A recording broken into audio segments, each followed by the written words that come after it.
Alrighty, ladies and gentlemen. We are 1, 2, 3 days away from the NFL draft. That is shocking to hear, but it's absolutely true. And we're doing something very special for the draft week. You're going to see on our channel pretty much throughout this entire week, we're going to do specific giveaways that are kind of catered towards the NFL draft, okay? We want you guys to feel excited just as we are excited as well. And to bring some more excitement to the week itself, we're going to be launching some giveaways on the channel each and every stream leading up until the NFL draft, as well as the streams after the NFL draft, okay? Because after each day, when, you know, the broadcast finish, when round one's done, you know we'll be live doing rookie drafts, all right? You know we're going to be live here. But here's the deal. We have a tool that is coming out on the Flock Fantasy website, and that tool is coming out directly after the NFL draft, okay? And we are calling that tool the rookie pick. What the fuck did we call it? Sorry. Hold on one second. We are calling that tool the rookie tear down tool, okay? The rookie tear down tool, RTDT. The rookie tear down tool. I'm going to show you guys a little preview. Anybody who is anybody who's a member on the website is going to get access to this, all right? But you guys often hear us in all of our team playbooks. Something that people love with our team playbooks is we tell them exactly how to utilize their rookie picks. Okay, and something specifically for all of our one-year punters, our rebuilders, for people in deeper leagues, we kind of talk through all of the options that you have at each of these picks. So what we're giving away here for the very first giveaway for the NFL draft week is an early access. Because again, this tool is not currently on the Flock Fantasy website. It will be on the Flock Fantasy website, but this is an early access edition. All right, we're giving it as a giveaway on today's stream. If you want to be entered to be the first person in the entire Dynasty community to have the Dynasty rookie trade down tool, all you need to do is type in the chat land. That's all you need to do. Literally. All you need to do is type in LAND. Doesn't matter if it's case sensitive or not. All you got to do is type in land and you are officially going to be entered. We're going to be giving this away right after the first rookie mock draft here on Sleeper. So again, all you need to do is type in the word land. I'll tell you right now that you can't actually type the land twice and get entered twice. It doesn't work that way. Our little bot knows exactly who has entered and who has not. So this little tear down tool is something that me and Badaki have been cooking up in the back ends, okay? And essentially right now, we're going to extend it from the 101 to the 106, but right now, the pre-NFL draft early access version, which only giveaway winners will have this week, features the 101 all the way to the 104. And you can utilize this tool before the draft. You can utilize it after the draft. After the draft, it'll be refreshed with some new information, obviously. But yeah, very exciting. The first giveaway we're going to give away on this special NFL draft week of streams is the rookie tear down tool, or as we're going to start calling it, the RTDT. All right, the RTDT. That's going to be an easier way to say it. Rookie tear down tool. So, oh gosh, I can already see a bunch of people typing in the word land in the chat, and they are officially entering themselves to get the first ever edition, to be the first one to get their hands on the rookie teardown tool. So we'll give that away after the first set of the rookie drafts. We appreciate y'all for being here. What's up, Daniel Macy in the chat? I see you. He says smash the like button. 3 days until the NFL draft. We do have a like goal today of 100 likes. With your help, I know we can get there. Be a friend. Smash that like button. Wamper says, would you trade the 104 and a 26 first for Genty? I'll leave that up to the chat. What do you guys think? Tell Wamper. What's up, Wyatt? Matthew. TD's in the building. Lag is in the building. Joel's here. He says, now that Zach put out his final rookie rankings, he says, we can say with 100% certainty they will not change again. Just kidding. Shout out to the video trolls. Thanks for the views. Don't forget to hit the like. Yes, we always get some trolls in the video, but we love it. Lukey Raj is in the building. I love it. Fresh off a trip from Turkey. And he says, is that R2D2's cousin? Maybe we could theme it in a way that looks a little more Star Wars-y. That could be funny. May 4th is coming up too. That's true. But yes, it'd be cool if it was a little bot itself. But anyway, we appreciate y'all for being here. Again, very simple way to enter this week's first giveaway for the NFL Draft Spectacular, if you will, which will be every day leading up to the NFL Draft and then all the way through the NFL Draft as well. We'll be doing a bunch of giveaways, but one of you are going to get your hands on the rookie teardown tool for the very first time before anyone else, outside of myself and Badaki, obviously. So all you got to do is type in the code LAND, and you'll be entered. And I see all your entries on my end. This is cool. All right, so let's get into a rookie mock draft, shall we, Badaki? There are people out there who I'm watching the next game. There are people out there who are probably wanting to join us, get a little practice in before the actual NFL Draft itself. How can people join us? Yeah, guys, join our Discord. That link is in the description. That link is going to be here in the chat in a second, okay? So join our Discord. Go to the Fantasyland tab with the orange footballs, and then go to announcements. That's how you can join each and every mock draft, whether you are watching now or later, okay? Okay. That's as simple as it is, okay? And keep shooting land in the chat, because the Knicks are currently down by what? I think it's 6 now. But I'll join this mock draft here. And I'll actually, you know what? I'll let the people draft with you. I wonder why. Okay, go ahead and send it out. I'll send that link out here. 3, 2, 1. In the announcements tab. There you go. And that is officially out. And this is going to fill. Now, while it's filling, I'll tell you the landing spots we're using today are from PFF's latest 7-round mock draft. Now, here's the deal. Here's what PFF did, okay? What PFF did is they got one NFL draft analyst for every single team, and they did this kind of like realism type of draft where they let these different analysts control their team. So you can see this link is in the description if you guys want to follow along with today's landing spots, but I'll put it in the chat for you guys there again. But you can see here that all of these different people controlled a team on their own, okay? Like, for example, Trevor Sikkema controlled the Tampa Bay Bucks, and they've got a lot of names here that work within the PFF realm. So that is the landing spots that we're using today. And, of course, we're asking the question, if this were the reality, if this is exactly how the NFL Draft were to pan out, how would it impact the Dynasty rookie draft? So we've got Cam Ward going number 1 overall, then Shedeur Sanders to the Browns at number 2. I think we all believe Travis Hunter's going to the Browns, but certainly anything is possible. In this scenario, Travis Hunter goes to the New York Giants. We'll take him. At the 6th pick, the Las Vegas Raiders get Tet McMillan. The New York Jets grab Tyler Warren. Then the next offensive player is the Dallas Cowboys at pick 12 with Emeka Egbuka. I showed him a bit of love on today's video. Big fan of Emeka Egbuka myself, and that would be awesome to see him linked up with CeeDee Lamb. Now at 13, this is the biggest shell dropper or bomb, if you will, of this mock draft. We have Ashton Jeanty going to the Dolphins, and if you're a Devon A. Chan owner out there, I'd say take a deep breath. I don't think he's going to fall this far in real life, but we always want to say anything's possible in a draft, and sometimes it's good to play out these scenarios, okay? Then the next offensive player we see come off the board is Amarion Hampton to the Denver Broncos. All right, this is maybe a doomsday scenario mock for Ashton Jeanty lovers out there. Luther Burden goes at 24 to the New Orleans Saints. Colson Lovin is a Ram. That's kind of hot, not going to lie. The Chargers grab Matthew Golden after trading with the Detroit Lions. Then into round 2, where Jalen Milroe is a New York Giant. Alec A.O. Manor is a Tennessee Titan. Then we see Jaden Higgins to the Patriots. Caleb Johnson to the Chicago Bears. Great landing spot for him.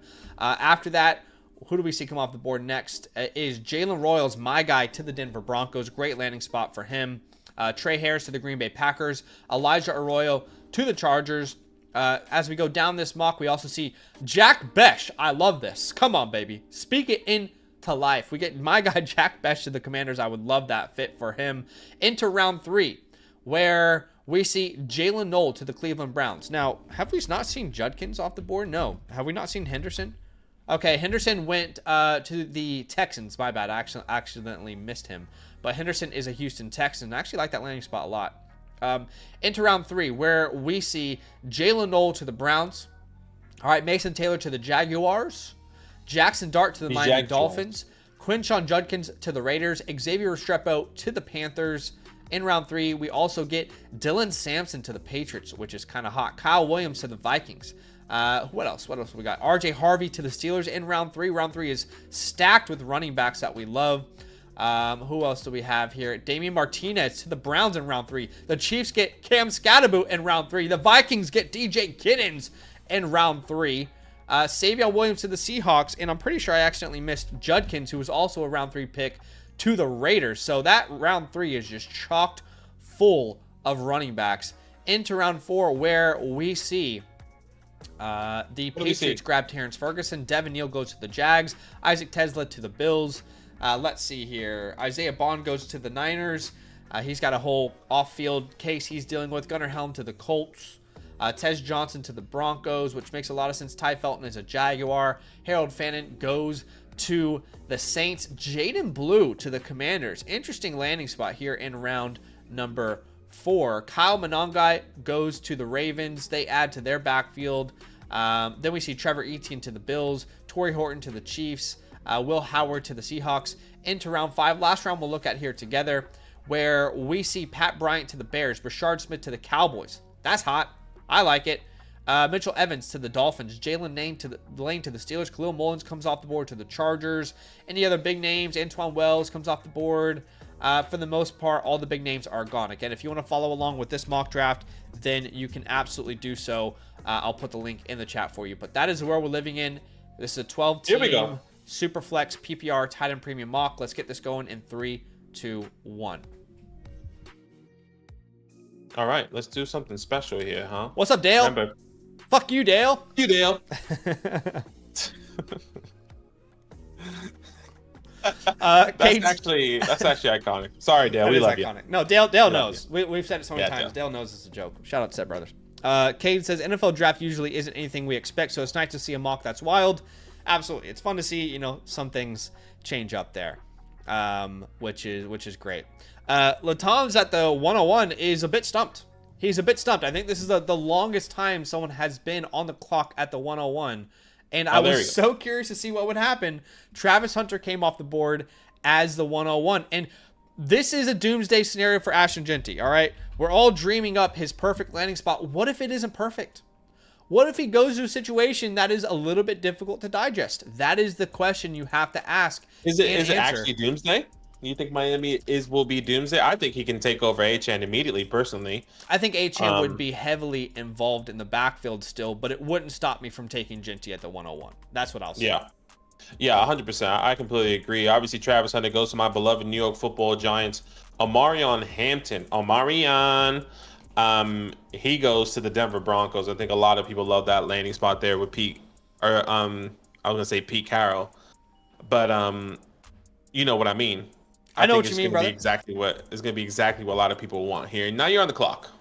I am on the clock. I have a lot of people tied as my wide receiver 1 in this class, and I'm trying to decide if I do something bold or if I play it safe.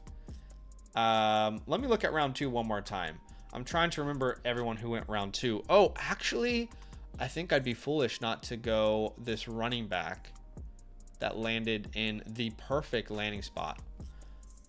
Yeah, we're going to go ahead and call me crazy. I'm going to take Caleb Johnson here at the 104 in this scenario. If you don't remember, a little refresher for you. He goes early second round to the Chicago Bears, who drastically improved their offensive line, who need a running back. DeAndre Swift was by far the worst starting running back from an efficiency perspective in the NFL last year. They need someone in this new Ben Johnson-led offense. Round 2, running backs have a huge hit rate, so I'll take him there at the 104.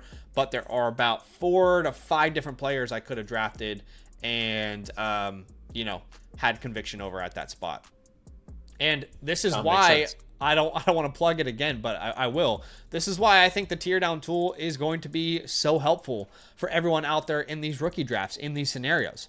If you're sitting there at the 104 and you're in my scenario, I could have traded back probably 4 picks and still been extremely happy with any of the players that landed there at the 108, for example. I really don't feel like the 104 and the 108 are actually that different in value here. I think you could have had so many different players come off the board here. So I think this tear down tool is going to be extremely helpful for all of you guys out there with picks in the first 6. As we see Tet McMillan come off the board, and Daniel Macy with a new photo, a new profile pic. You love to see it professional. See at the top. I do love it. I do. Absolutely. Again, Cam Ward. You could have had Cam Ward go as high as the 103 in this scenario. He falls off the board all the way down to the 107. Tet McMillan, a 6 overall pick to the Raiders. Egbuka. That's who I was heavily considering at the 104. It was between Johnson, Henderson, Egbuka, McMillan, and Ward. I thought they were all fantastic options. And again, in a real draft, I would have definitely put my pick on the block and tried to see what sort of value I could have got in return.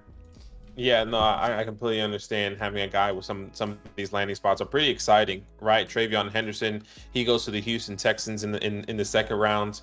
Like you said, Tet there. Now Quinshawn Judkins, and he went to Judkins. Where'd he go? He went to the Raiders. Round 3, if I'm not mistaken, though. He in falls round all the way to round 3. 3, so... Yeah, I mean, but it's still kind of one of the premier landing spots here. I think all these landing spots are pretty ideal landing spots. Honestly, probably outside of Travion, just based off of he may not get the workload immediately because of Joe Mixon, but the fact that he's there, Joe Mixon's contract is most likely going to be up at the end of this year or the end of next year, if I'm not mistaken. He kind of is going to take over that backfield in the near future. Yeah, so Joe Mixon, he actually signed a 3-year extension last year, so that put him on the books with the Texans until 2026. So you're right. Wow. It would be very interesting to see how that backfield is outworked. But with today's NFL, you know, you can play the whole Jahmyr Gibbs and David Montgomery card if you wanted to in that scenario, right? With how good of a receiving threat Travion Henderson is. So yeah, and you know, I think originally I said you could have had 4 players at the 104. I think I should now extend that to the 112. Even maybe the 202 is a huge tier.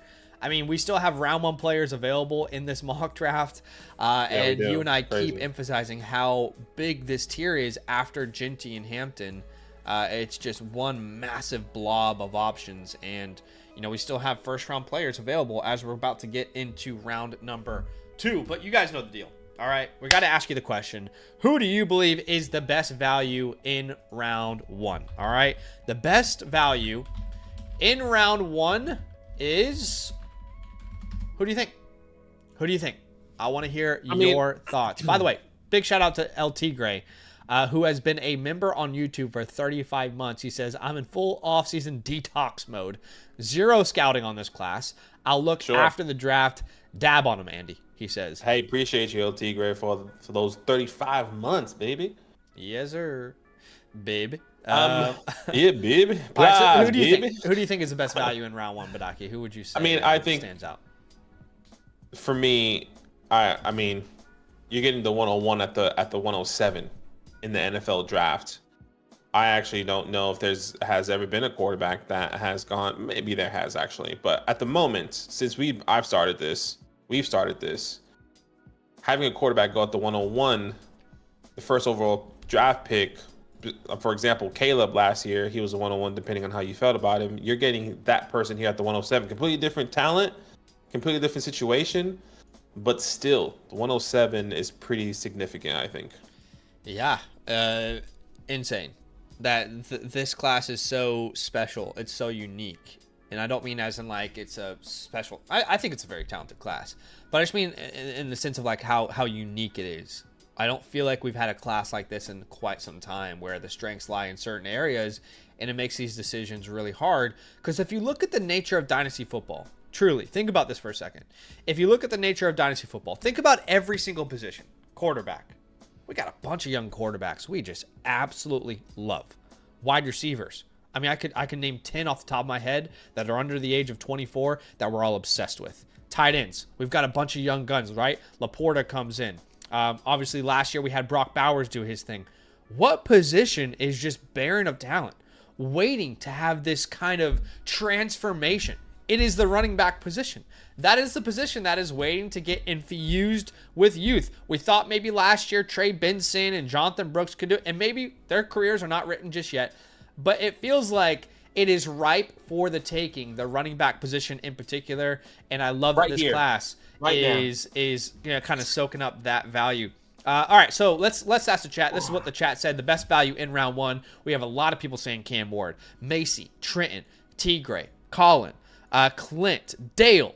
All right. Michael says, all right, a lot of people saying Cam. We've also got Genty as an option for a lot of people at the 102. Someone says Judkins here from Hydrox. So a lot of great options there. Hey, guys, be a friend. Go ahead and smash that like button on today's stream. We got a like goal today of 100 likes. We're already halfway there. Appreciate y'all for being here with us. If you don't know, we are doing a giveaway for our rookie tier down tool. This is something that will be on the Flock site for members post NFL draft. Right now, however, we are giving early access as a giveaway this entire week leading up to the NFL draft. All you got to do to be entered into this specific giveaway, we're going to give this tool away to the first person right after this rookie draft. All you have to do is type in land. That's all you have to do in the YouTube chat, L-A-N-D. and you will be entered. But let's go ahead and resume into round 2. There are still so many incredible players available on the board. What's happening? What's happening, fam? Fantasy Football Garage. How you doing, brother? Good to see you. Welcome in, welcome in. All right, those first 3 picks go rapidly off the board. All right, we have Golden, Milroe, and Warren all coming off the board there. Golden, by the way, so sorry. I mean, he goes to the Los Angeles Chargers, which is crazy. Yeah. No, I agree. That's wild. I am on the clock now, and there's a lot of great options here available to me. The Chargers is a great fit for Matthew Golden. I'm not going to cap. Really good fit for him. Earlier, I went Caleb Johnson. He was a round 2 pick to the Broncos, or to the Bears, rather. And I'm just looking at all my options before I make my next pick. Have a little geese. Have a little geese. I'm gonna grab Scats here. I'm gonna grab Scats. All right, Scats in this mock draft. He went in the 3rd round to the Kansas City Chiefs. And I just think he would be the perfect replacement of Pacheco long term. If you're talking about wanting to bring that physical, that physicality, you're not going to bring me down. I thrive off of contact. It's like, like to spark the engine, you got the spark plug, right? For Cam Scatterboot, that is contact for him. Like, if you try and beat him with physicality, it will spark him to another level. And I think that's the kind of runner that Kansas City is looking for to replace Pacheco long term. So I will take him here at the 204. Again, if you didn't see him in the draft, he went to the Chiefs in round 3. And as they know, 103 missed tackles forced, which was only second to Ashton Genty in the FBS.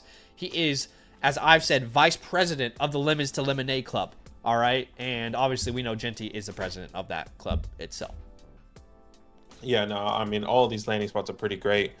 Once again, Matthew Golden to the Chargers in the 1st. Tyler Warren going to the Jets. Obviously not in our mind, that's not the best landing spot, but getting decent capital, if I'm not mistaken. Going top 7, which is kind of crazy there. Jalen Milroe and Jackson Dart, 2 quarterbacks that did get that 2nd round capital, if I'm not mistaken. Yep. Where did Dart go? He went actually round 3 to round the 3, so Dolphins. he falls. But Jalen Milroe goes, if I'm not mistaken, early 2nd round to the Giants. So yeah, I think in this scenario, that's a little early for Dart, in my opinion, if the draft were to pan out this way. What about I agree. You? Okay. I completely agree. I mean, round 3 quarterbacks, obviously, those hit rates aren't the best. No, in fact, there hasn't been a single hit in round 3 in the last 11 years. But yeah, I mean, it doesn't mean it can't happen, right? All right, Higgins comes off the board, then Dylan Sampson. Dylan was an incredible option on the board here because he goes round 3 to the Patriots. We know that previous regimes have not trusted Ramondre Stevenson anymore. Now you get Dylan Sampson, which a lot of people think could be a top 5 running back. I mean, a top 3 running back in most classes, not this class, but a top 5 running back maybe in this class. Production monster. He goes to a team that you think is going to have a really good run game with Mike Vrabel as a head coach. Ollie Gordon comes off the board next. And I'll be honest, I might have missed him, but I have no idea where Ollie Gordon went. He went to the Lions in round 7. So I do have to say that feels a tad early for me. Hey, you know what, Disco? Put your money where your mouth is. See you in the fast draft here in a couple minutes. Because you should take him at the 2-9. You never know. You never know. All right. You never know. At the end of round 2, we got Jalen Royals coming off the board, Trey Harris and Alec A.O. Manor. So that is a great end to round 2. We got to ask the question. Y'all know what I'm about to ask. Who was the best value in round 2? We talked round 1. You know, analyzing this draft so far, who do you guys think is the best value in round 2? I mean, you had maybe an easy answer is Matthew Golden, who was a first-round pick, and he goes at the 201. Tyler Warren was a first-round pick. He goes at the 202. I mean, a top 10 pick in this draft is a second-round pick in your rookie drafts. A top 10 pick is a second-round pick. I mean, that's kind of crazy. I loved the picks of Scadaboo, Harvey, Sampson. Obviously, Jalen Royals was a great pick as well. You can make a pretty strong argument that Jalen Royals is the perfect fit for that Broncos offense. That's what I was thinking. I think this is probably the best value and the perfect fit for all the players that have gotten landing spots today so far. I mean, you kind of understand that role that he's going to be playing going into that offense there. Cortland Sutton still hasn't had that contract extension. They have Marvin Mims, and then who else? I mean, I know they have Troy Franklin in that combination there with Bo Nix, but we haven't seen that flourish. Jalen Royals going in the second round is kind of hot. I agree. I am right there with you, brother, man. All right, let's see. What does the chat say? We've got one bid for A.O. Manor from Bears here, and we've got a lot of people saying Tyler Warren, like, you know, Matthew here, and Liam, and Colin, Wyatt. We've got a lot of people going Tyler Warren, Dale, Anthony. Actually, Anthony says Warren is the next Michael Mayer. So maybe he disagrees. But a lot of people saying Tyler Warren, and it makes a lot of sense for sure. All right, guys, be a friend. Go ahead and smash that like button. We are currently about 36 likes away from our goal, which is 100 on today's stream. Be a friend. Smash that like button to show some love. Let's get into round 3. There are still plenty of great options on the board. By the way, just so you guys know exactly how today's stream is going to go, we're doing the rookie draft. We're going to do a giveaway right after that. Then we're going to keep doing some rookie content. Then we're going to jump into some team playbooks that are that people have signed up and want their team reviewed. So that is the flow of today's stream, just so we're all on the same page. So Damian Martinez goes at the 303. I thought he was potentially a big value in the third round here because he himself went round 3. He actually went right before Cam Scadaboo, and he went to the Cleveland Browns. That feels like an incredible value there. I think so as well. Third round running back, we know that to a landing spot that needs help at that position. We love Jerome Ford, but Martinez getting a higher draft capital than Ford and everyone else in that backfield. Yep. Now you're on the clock here.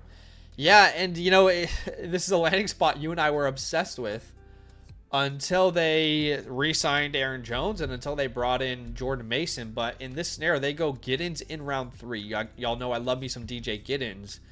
And if they were to do that, and again, I'm trying to play out this as a realistic scenario. I don't think it would happen. But if they were to do that, that would indicate to me that they are thinking about the long-term future of that running back room. Meaning maybe they don't trust Mason as much as I thought they did, even though they gave him a big old contract. Yeah. Maybe they don't trust Aaron Jones, you know, even though they just signed him to a contract. So, that's kind of my thought process there, is like the kind of thing I've been advocating for. It just really depends on what happens in the draft here for the Vikings. I mean, I personally wouldn't be surprised if they see a value at the running back position, knowing how old Aaron Jones is. Yeah. I'm pretty sure they can get out of that contract or just make him a salary cut casualty, and having a young running back learning from Aaron Jones for a year, having the backup in Jordan Mason. I mean, I can see a possibility like that for sure. Absolutely.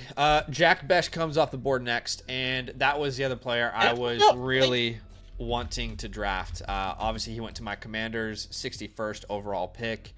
I would love to see a wide receiver room in Washington that composes of Terry McLaurin, Deebo Samuel, and Jack Besh. Just straight dogs across the board. And then you got Luke McCaffrey, who's going to handle the taxes for all of these guys who are focusing on football. Luke McCaffrey's like, don't worry, guys. I know exactly how to get all the deductions. I got you. But that's perfect. That's a great room there in Washington.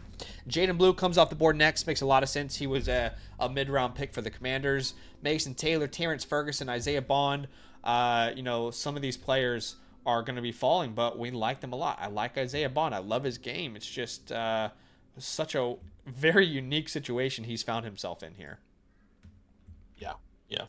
Devin Neal, by the way, sorry, seems to be the running back that is continually falling.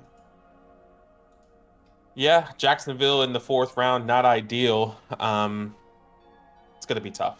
It's gonna be tough for him, but we'll see. A lot of people don't like these smaller guys, but I think they bring a lot of value in the passing game. How NFL is kind of moving right now with a lot of these backs here. Yeah. By the way, guys, you can see that redraft channel link in the chat. Make sure you go subscribe to our redraft channel because that's where we're going to be reacting live to the 2025 NFL Draft first round.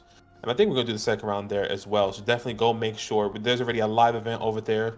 Turn on your notifications. Drop a like on that live stream as well. But yes, we'll be live.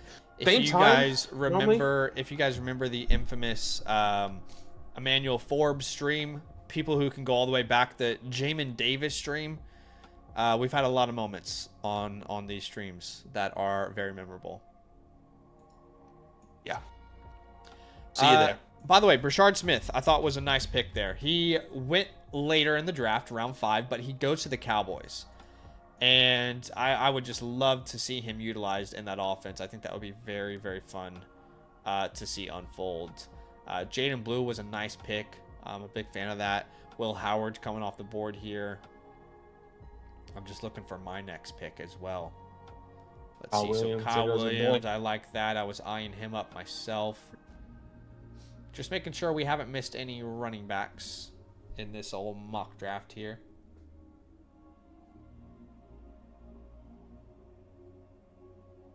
The great Rashad Bateman debate. Oh, I'll never forget. And I was so wrong. He was so wrong. Gosh, that's a classic. I know that one. We were both wrong on that one, but that's okay. I mean, we loved Rashad Bateman. Unfortunately, he couldn't stay healthy. What are you thinking here? I have no idea, honestly. Like the draft, this is a. I'll be honest. This PFF mock draft is tough to look at, just physically. I think. Has Fannin gone off the board? No, he hasn't. Okay, I'll grab Fannin here. Fannin went to the Saints in round 4. So I probably just wasted a pick. That's okay. But what can you do? That happens. Yeah, what can you do? What team did Tootin go? Yeah, I don't actually remember saying Tootin's name. Let's see. He went to the Titans in round 6, so that's why he's falling so far. Oh, yeah, that's not ideal. Look, it's kind of inevitable. Somebody that you love in this 100%. Draft is going to fall, and it happens every single year. Every year, no matter what. I mean, for me, to be honest, before Bucky Irving breakout, for me, it was Bucky Irving. He was behind Rachaad White. He had terrible draft capital. The year before, it was Jerome Ford, had terrible draft capital, went to the Browns, sitting behind Nick Chubb. I really like Troy Franklin. He went in the 4th round. That was probably about it, I think, that I can think of. Marvin Mims as well. Yeah. Get the rebound. Let's go. All right, Dexter is going to have his second auto pick of the day here as Bashul Tootin coming off the board there. Trying to catch up with the chat here. White says, I personally think the Jags are a nice spot for Neal. Eating is a question mark and not impressed with Tank. Yeah, to be honest, guys, I thought he went round 6. I don't know why I thought that, but round 4 to the Jags is actually a nice spot, no doubt about it. Cass says, speaking of the Jags, what would you need on top of Marv to move Brian Thomas? Oof, that's a question that needs a lot more context, my friend. Yeah, how big's the league? Super, like how many starts? Yeah. There's just a lot there, but yes, a lot of context still needed, I think, to answer that. Is Travis worth the 105? Yeah, I think so. You guys can actually look at. I actually just released my last final rookie mock draft video before the NFL draft itself, and I will say Hunter was comfortably in the top 6. He's in a tier of players that could be top 3. And I tried to be very specific in that video to tell people that my tier 3 went from the 103 to the 202 because everyone was upset about a player that wasn't at the 103. everyone was pissed off. Cam Ward wasn't high enough. Ted McMillan wasn't high enough. Judkins, Johnson, Warren, Loveland. Like, no one was high enough, which tells you that ultimately they're all in a tier, which is what I tried to explain. But anyway, it's definitely worth watching because you can kind of see exactly how it could pan out given the draft going a certain way. Kyle Monangai, it was a nice pick there. I was actually eyeing him up with my last pick. Kyle went to the Ravens there in round 4. And this could be their long-term Justice Hill replacement, maybe. You know, so it's worth a throw, a little dart on the board, if you will. Yeah, no, for sure, for sure. All right, we're about to be in this last pick here. Just want to clarify, everyone, just so we're on the same page, exactly how today's stream is going to go. Obviously, did a sleeper rookie mock draft. Had a lot of fun with you guys. Thanks for being here. Drop a like if you have yet to do so. We're going to get into another rookie draft. It'll be a real rookie draft here in a second. But we are giving away the very first edition, early access to our rookie tier down tool. All right. If you want to enter this giveaway, which at the moment we currently have 35 entries into this giveaway. If you'd like to enter this giveaway, all you need to do is type in land. That's all you got to do. In the YouTube chat, just type in the word land, L-A-N-D. Doesn't matter if it's capitalized or what, and you will be entered. We are going to give this away. I'm going to give you guys one final opportunity to enter into this giveaway. And while we're waiting, I just realized I didn't hit start on the stream on the Flock Fantasy site. Oh boy, that's going to be hell. Oh, that is frustrating. I'm going to go ahead and hit start streaming now. We're going to have to let everybody know time codes, unfortunately. But if you... I'm going to give you a second to enter. One last second here. And what we're going to do is we're going to answer some of these trade questions on the site. Okay? Because we have quite a few trade questions on the site. All right? For example, TL Montez has a trade question. All right? And their question is, Dynasty Superflex 10-team start 9. They are sending away the 101 Lawrence and Chase. My God. For Gibbs, Brian Thomas, Jason, and a second in a Superflex league. I am very, very confidently telling you not to do this deal. Yeah, I agree. Yeah, this is not... I'm not even considering this offer. In a start 9, 10-team league, I am absolutely keeping Jamar Chase and the 110. Like, not even close, Benaki. The 101. Sorry, that's what I mean. Yeah. I get it. I definitely get what you're saying. I completely agree. I'm trying to see if I can tell a time code right now that we answered this. It's hard to tell. There's no actual time codes on the stream, is there?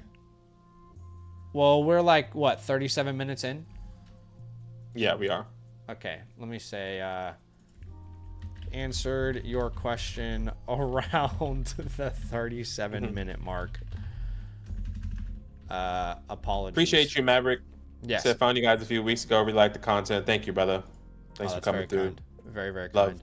Hall Goat here with another question. And Hall Goat says, another offer, the 110, 211 for Gino and the 204. So I guess he's trying to get 2 trade questions in here with one.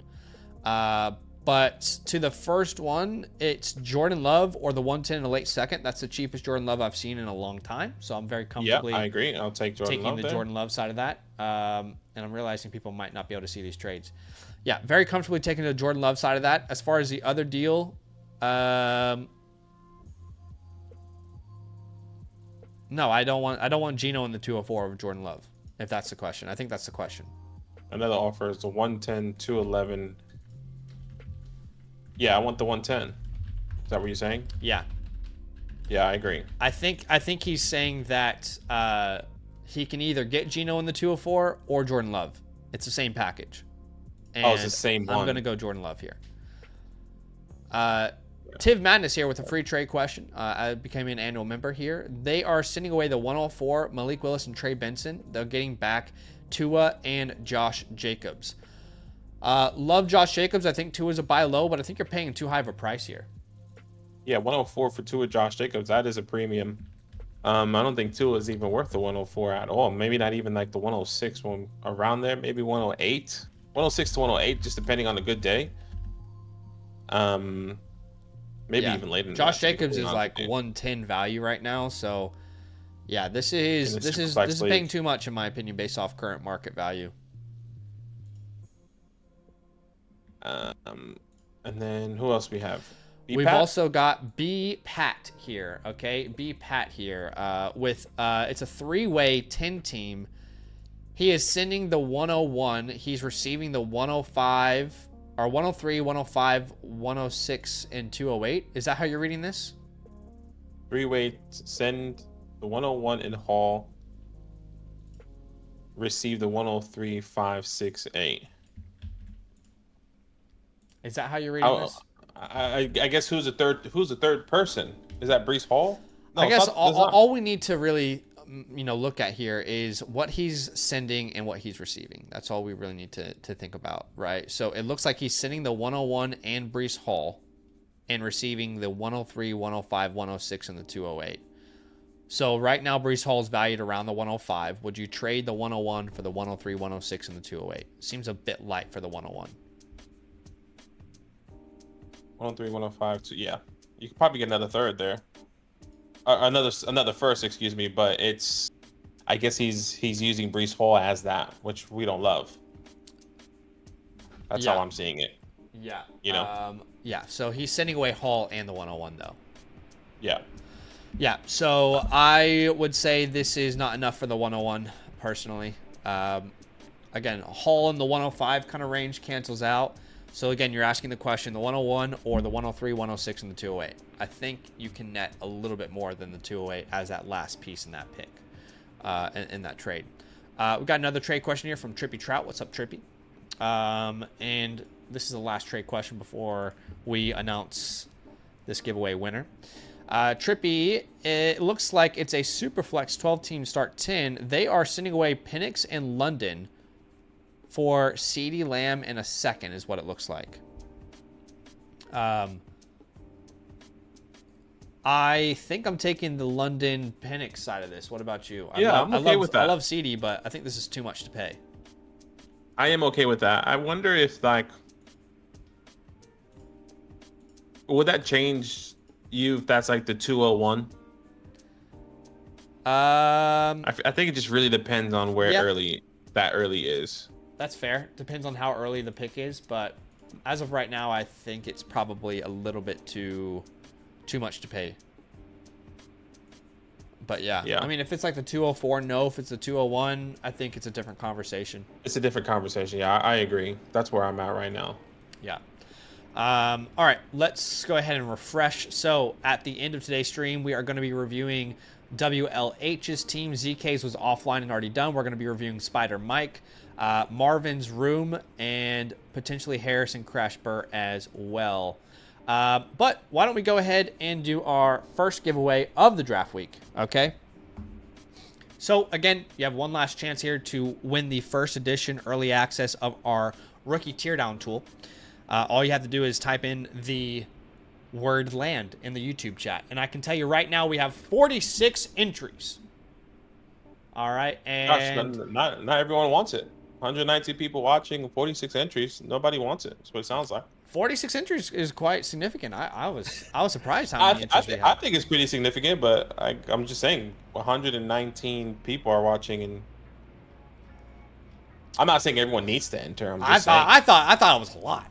I didn't expect that many people. But all right, I'm gonna go ahead and pick a winner here. Again, this tool is gonna be available after the NFL draft next week for all members on the Flock site. But we wanted to give a little early access to one of you guys. So again, choosing a winner here, the person who's going to be the first community member to have access to the rookie teardown tool. First ever winner for anything that we've actually given away as well, which is really fun. That's true. All right, we're gonna go ahead and choose a winner here, and it is Elias Stedman.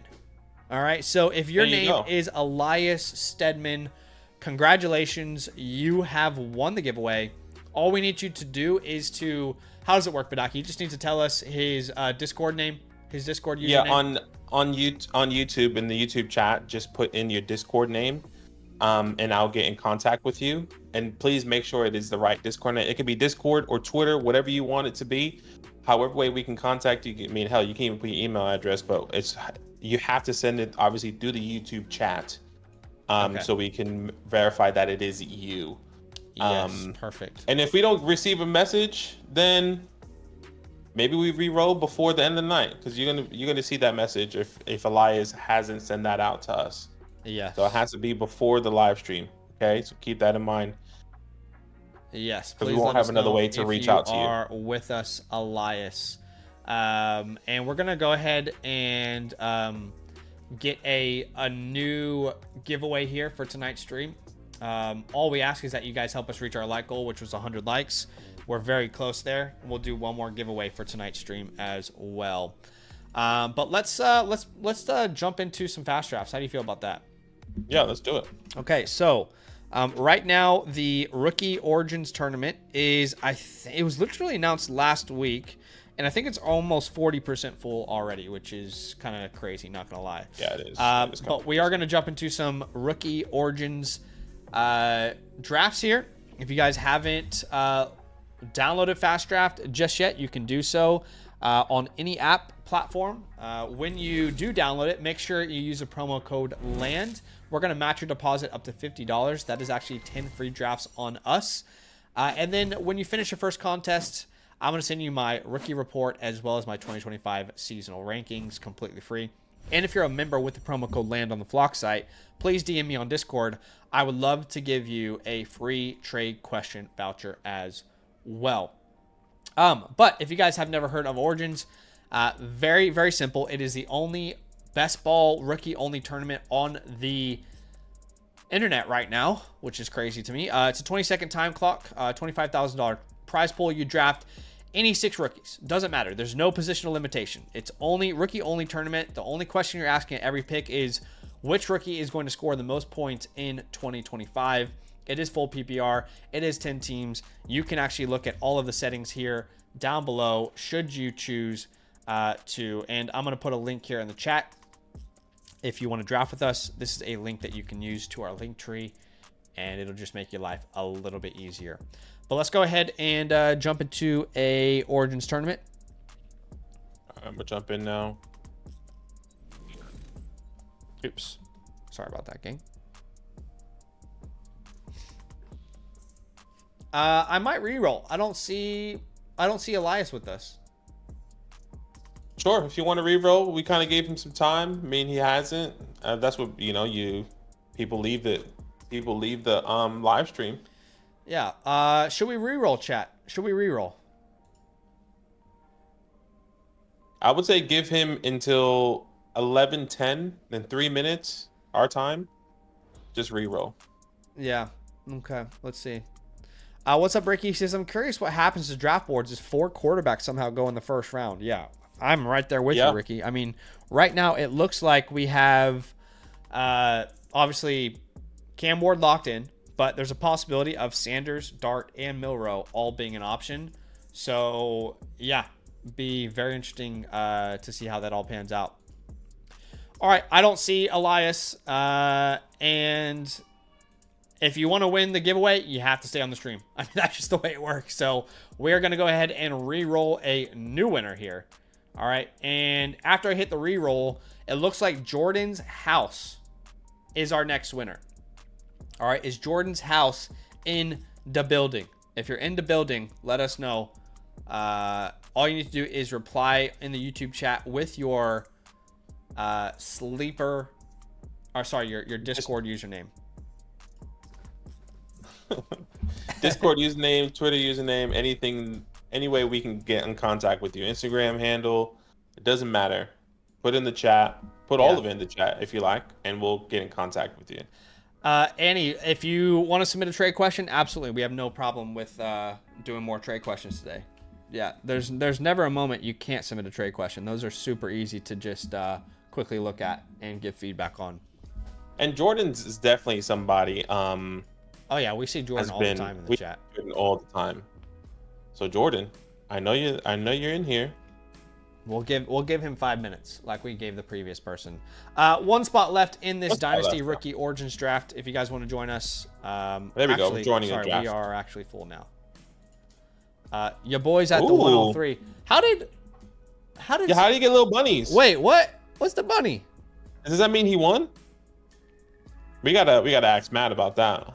Yeah, I need We got to know. Sauce, NJ Casanova in here. I think Brad is also with us. Jay Smooth. Proper, I know somebody. I got the 1-9. I keep getting at the freaking these last ones here. It's a bit annoying. Why I would switch with you. That's a better place to be in this draft. Third round reversal. A lot of people think, oh, Knicks are not doing good right now, JB. I need it. Oh, more than Michael 500 said more than real 500 money drafts real to money. get the bunny. Wow. How does Michael know that and we don't? Michael's on top of it. Yeah, honestly, Michael is on top of it. Michael says this dude has been Michael just grinding. All right, Ashton Genty and Cam Ward come off the board. And all I'm asking myself is who's going to score the most points. I think Amarion Hampton's going to be a first-round running back, so he's going to be my choice here at the 103. As we get Travion Henderson going off the board next. Wyatt says Celtics winning it all. Don't get worried about the Knicks.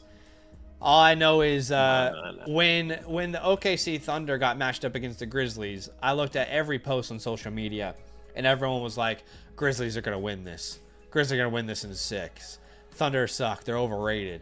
You know, and then we went out in game 1 and we set an all-time record for the biggest defeat margin of any game 1 in playoffs history.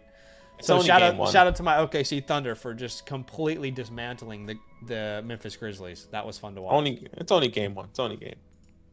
Hold your horses here. See you in the playoffs. Okay, so after Trayvon Henderson, we had Travis Hunter coming off the board. Then Tet McMillan goes with K. Glasgow. That seems like someone new. Jay Smooth seems new. Lucky Left seems new. I don't remember drafting with these people before. I don't remember. I feel like Jay Smooth has been with us before, but I could be wrong. Okay. Aguga comes off the board, and now you are on the clock.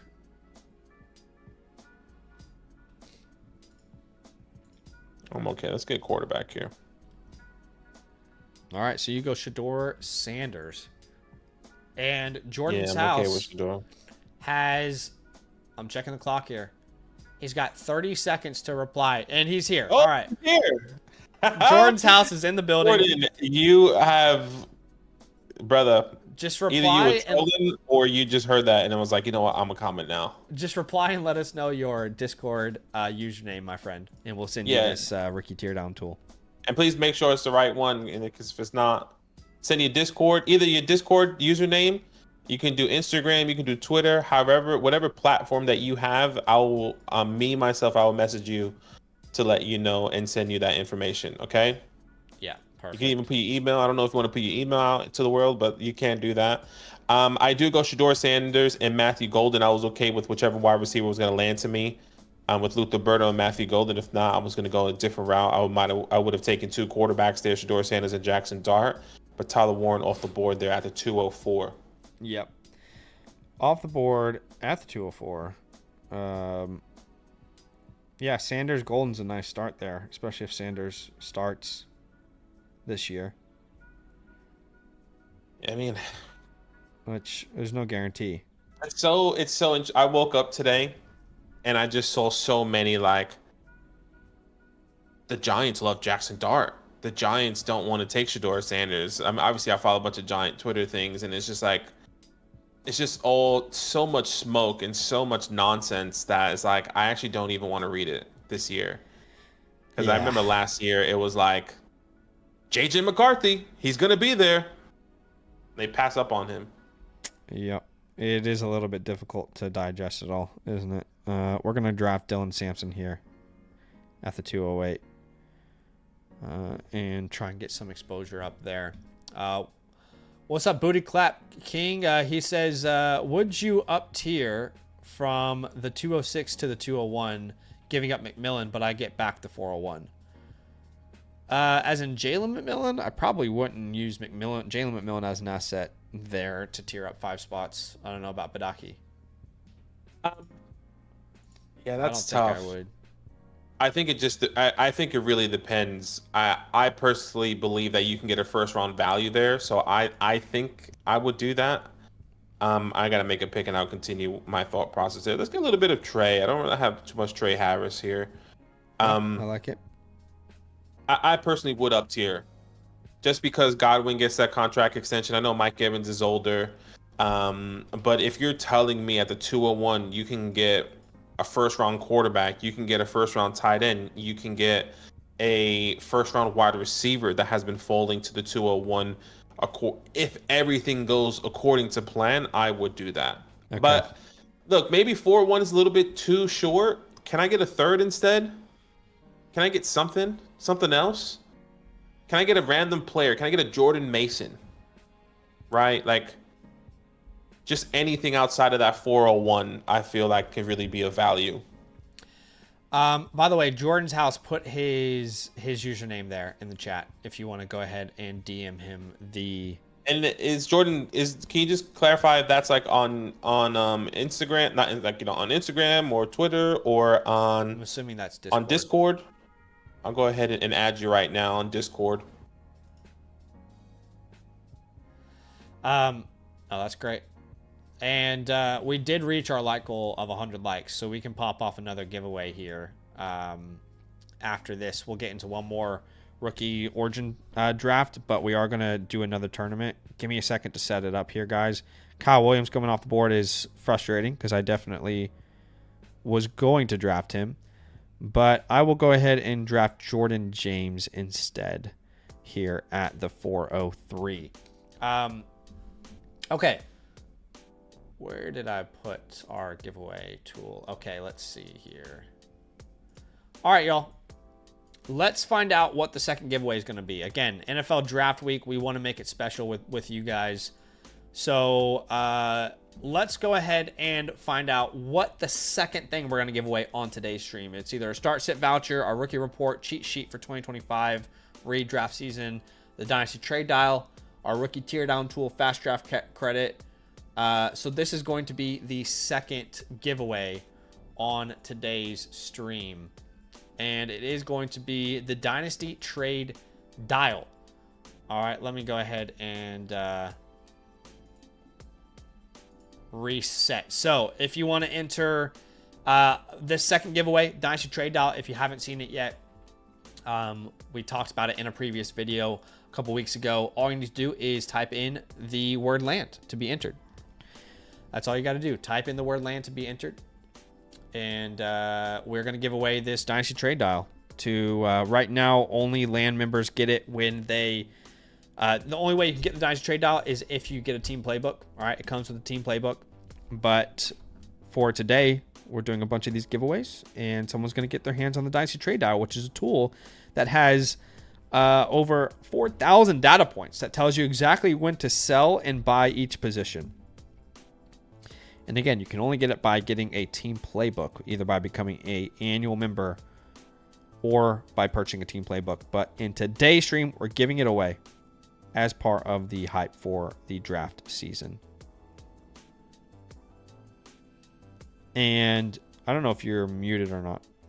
No, sorry. I was just trying to get Jordan or sorted. Okay, cool. Which we did. We got connected on Discord, which is awesome. So guys, obviously, you don't have to be on Discord when you do these giveaways. To win these giveaways, it would be a lot easier if you did have Discord. But if not, once again, Instagram, Twitter, however way we can message you, and make sure that it's you, then I can send you that message and send you all that information there. Jordan, I'll send you a message. I see your friend request. I just accepted it.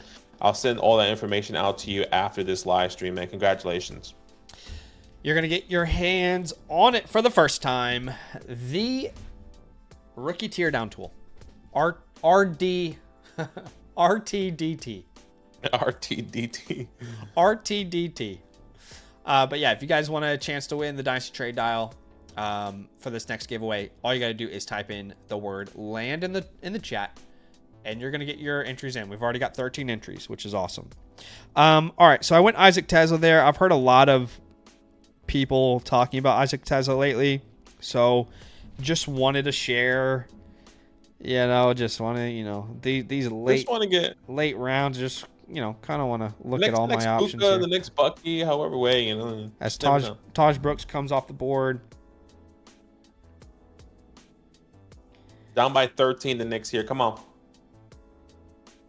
Get the rebound. They don't get the rebound, but it's Knicks ball. Come on, talk it up. Talk it up, JB.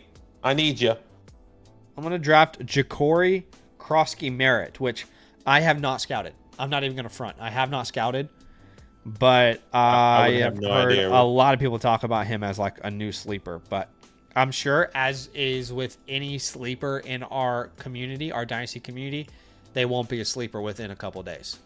I mean, that's what happened with Kyle Williams when I brought him up on that sleeper video a couple months ago. It's like, all right, yeah, he was a sleeper last week. He was a sleeper last week. Not anymore. Last week, yeah, totally. He was a sleeper, but not anymore. Nice. All right, Badaki's going to make this last pick here in this Origins tournament. I think we are almost 40% full in this tournament, which is going to be live during the NFL draft itself, I believe. But you're going to have a great chance to get some great values here. I'm going to pop into one more Origins tournament here with you guys. If you're out there and you haven't drafted yet on FastDraft, very simple. All you need to do is download the app. Whatever platform you're on is fine. Use the promo code LAND at sign-up. We'll match your deposit up to $50. That is 10 free drafts on us, on ya boys. When you finish a contest, I'm going to send you my rookie report and season rankings completely free. And by the way, if you're a member with the promo code LAND on the Flock site, DM me. I'm going to send you a free trade question voucher as well. We had 9 spots available. Now we only have 4 spots. I put that link in there for you guys to join us if you'd like. We've got 4 spots remaining here, and I'm just going to double check how many teams are we reviewing later on after this. Let's see here. And we're going to have to send them time codes, Badaki. That's okay. Sorry. I think we need... on me. No, that's just have to be better next time. You just have to look yourself in the mirror. Yeah. And say I need to press record before we go live. You're not wrong. And you need to look yourself in the mirror and say, you know what? I need to tell Zach to press record. No, I'm kidding. WLH, we're going to review their team tonight. Spider Mike, which is a hilarious name. Marvin's Room. We've also got Harris and Crash Burr, which are all teams that we could be reviewing tonight.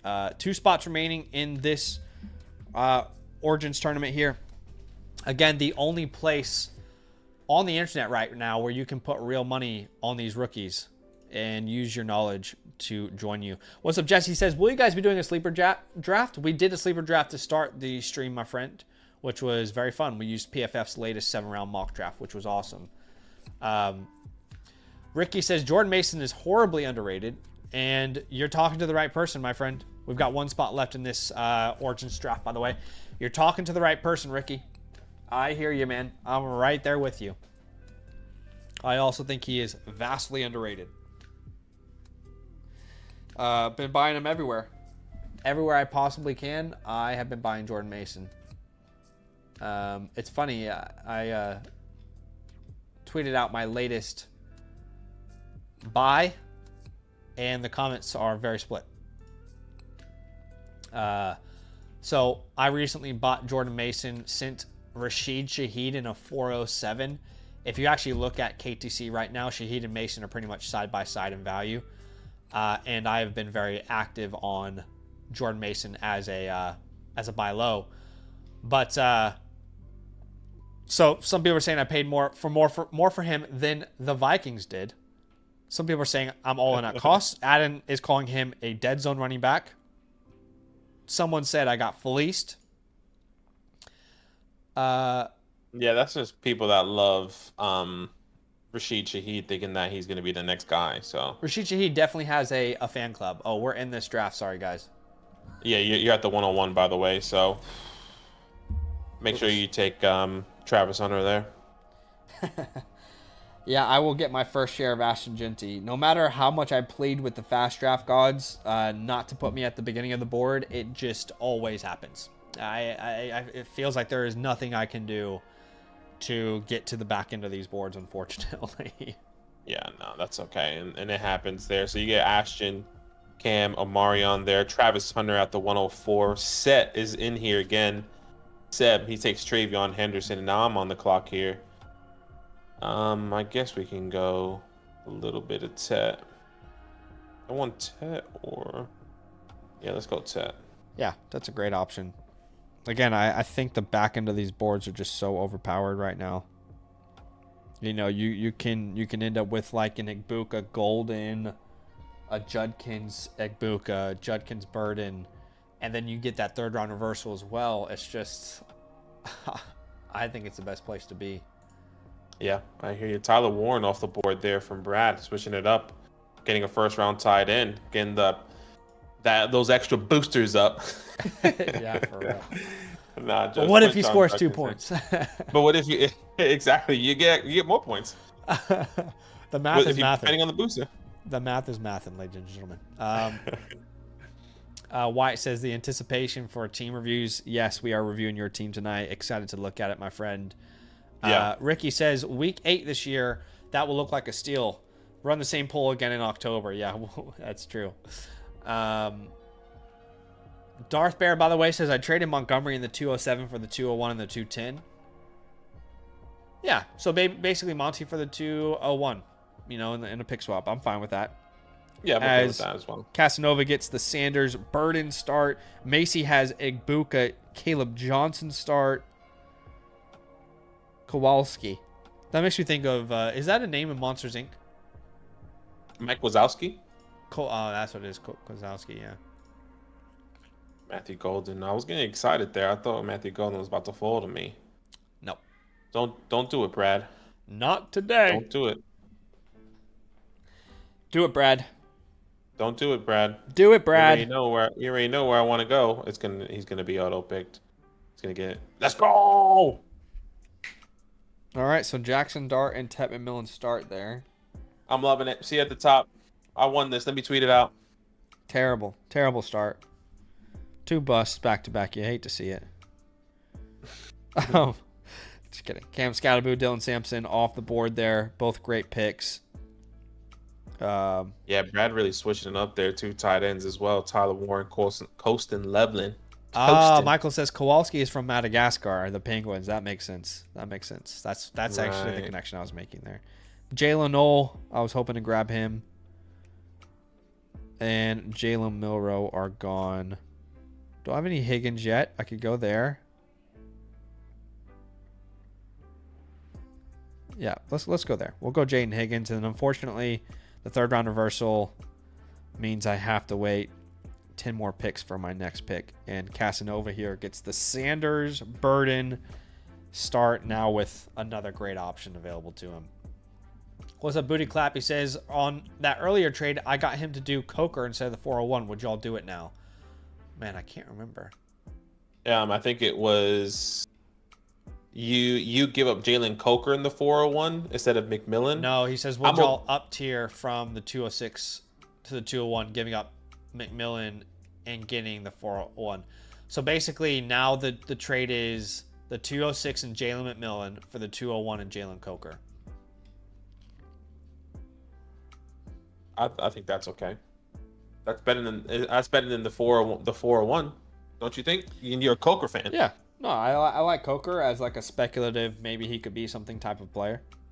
Yeah, I'm not a big Coker guy, but I would definitely take Coker over the 204 or over the 40. You know what I mean? 401. Yeah. 401. Trey Harris, I got him at the 3-1 last time, or in the third round, 301 or 302, and I get him again at the 305 here, switching it up a little bit.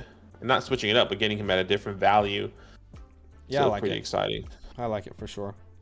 He's such an interesting name. I feel like he goes in waves of people either talking about him positively or negatively. It feels like every other week someone has something else to say about him. As RJ Harvey, Bayshul Tootin coming off the board there. Nice. And yeah, we'll find out here. What's up, Brandon? Says, love all the lives. Been tuning in every here and there to see your guys' takes. I appreciate the responses, he says. Appreciate you, man. As Jack Besh almost fell to me in the third. Oh, my gosh. Oh, my gosh. Zach's making that pick. I'll answer this question here. Just got offered the 108 for Chase Brown. What do you guys think? In my perspective, I think that's a pretty fair trade. Now, if the Bengals don't draft a running back in replacement of Chase Brown, I think you might and hoped and wished that you would have kept him based off of his value and how they believe in him.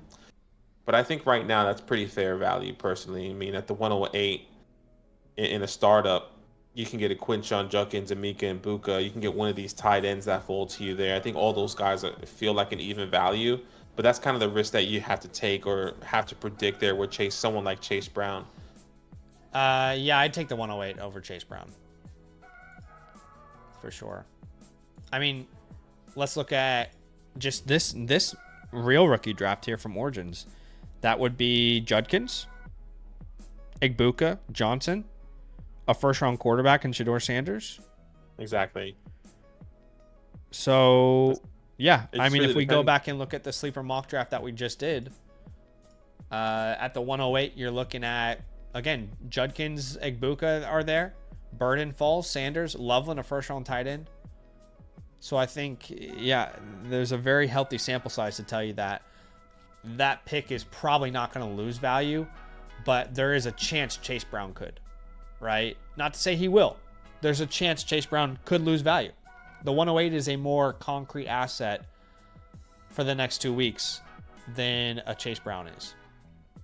I mean, and honestly, you're going to figure out that answer in the next couple of days. By the end of this week, you will know whether if you should have taken the 108 or if you'd have kept Chase Brown. It just really depends. And right now we're talking about how this draft has a lot of value and how you can even get value in the early second round. And what if it doesn't even go that way? Yeah. You know, it can go the complete opposite. But hopefully that helps, man. Appreciate the support. No worries, man. Best of luck. Mike Wazowski. That's it. Yeah. Mike Wazowski is what I was thinking of. Joshua says, I think Ward is the only quarterback taken Thursday. He says there's some pretty good betting odds you could take on that in a lot of sites.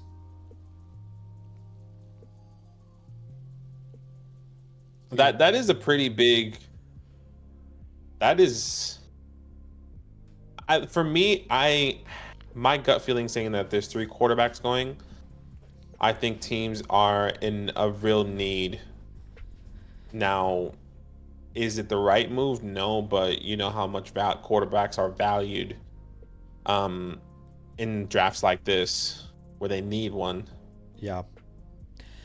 I don't know why. I personally think it's more likely that 1 goes than 3. That's my feeling still. My feeling is still that 1 is more likely than 3 if I were to have odds. 1 is definitely more likely than 4, but 100%. For me, it's like I don't see how they'll let Sanders fall into the second with the teams that need quarterback. So I feel like obviously, that's why I think it's more likely that it can be 3 than 1. Okay. I don't think a team is going to pass up on Sanders. I don't think the Steelers would. I don't think the Saints would if he is available. I could be wrong, though. It's a toughie. It really is. And then, I mean, I woke up once again. I don't know how true these things are, but I woke up saying the Saints inquired to move up. The Steelers inquired to move up to the second round, from the second round, I think, or something like that. So moved up into the first. Excuse me. No, the report was that the Saints wanted to move up in the second, not in the first. Oh, in the second. Okay, excuse me. Never mind then. More like Will Levis range for a quarterback. Or sorry, Will Levis. Because I know that report that you're talking about. The 102 or JSN, I think right now the 102 probably has more value in a trade. But it's close. I think they're about dead even. My friend. All right. That was a lot of fun, guys. This Origins, they're calling it the Chaos Tournament. All right. It's a little mini tournament that's going to be active during the NFL draft. That is about 40% full. And now's your chance to get in. But we did the Flex 4, which, by the way, I can confirm the Flex 4 is rake free. I know we were talking about that earlier, but yeah, definitely have a lot of fun drafting on the FastDraft app with you guys. Again, if you're going to download it, use the promo code LAND. You'll get some of those sign-on bonuses. But let's go ahead and transition to the last part of today's stream, okay, which will be some of these team playbooks that we're going to be reviewing, all right? And again, I think it's important to give out time codes to these guys because they're not going to be accurate. But yeah. Sorry, catching up with the chat here. Tyler says, I think it will be 1 or 3. I can see teams being really patient or impatient. Yeah, I could see both of those. TD says, you could see Philly trade back with a Cleveland, so Cleveland gets the extra year in a quarterback. I could see that, yeah. Joshua says, like Zach's tier 3, there's a lot that separates pick 4 and pick 34. There's not a lot that's... Yeah, that's actually a good point, Josh. Like, I haven't really thought of it in that light. We hear this all the time about the NFL draft this year, Badaki, from NFL draft experts who say, look, from pick 10 to pick 40, there's not much difference in people's minds. In the actual GM's meetings across the board in the NFL, the 10th pick and the 40th pick aren't that different in value, is what we're hearing constantly. That's kind of how I feel exactly with the 103 all the way down to like the 201 at times. So yeah, I think the draft will provide a lot of clarity. And if that is still true after the NFL draft, then the late first might be more valuable than it's ever been. Yeah. Well, last year was pretty unreal. It was pretty good. But I get what you're saying. Like, for the past couple of years, like you've gotten significant value in the late first round. Yeah, exactly. All right, guys, we are going to go to some team playbooks here. I appreciate y'all for being here with us. Nothing but love from us. We're having a great time so far. But just before we do, I want to announce the second winner, which is they are receiving the Dynasty Trade Dial, which is a tool that is for people who either purchase the playbook or, however you purchase the playbook, you'll get the Dynasty Trade Dial as well. All right, there is a ton of research put into the Dynasty Trade Dial, over 4,000 data points that tell you exactly when to sell and buy each position at their peaks and valleys. So let's go ahead and find out together. There's 19 entries here for the second giveaway on today's stream. Let's go ahead and choose a winner here in 3, 2, 1. The winner is Brady Pittman.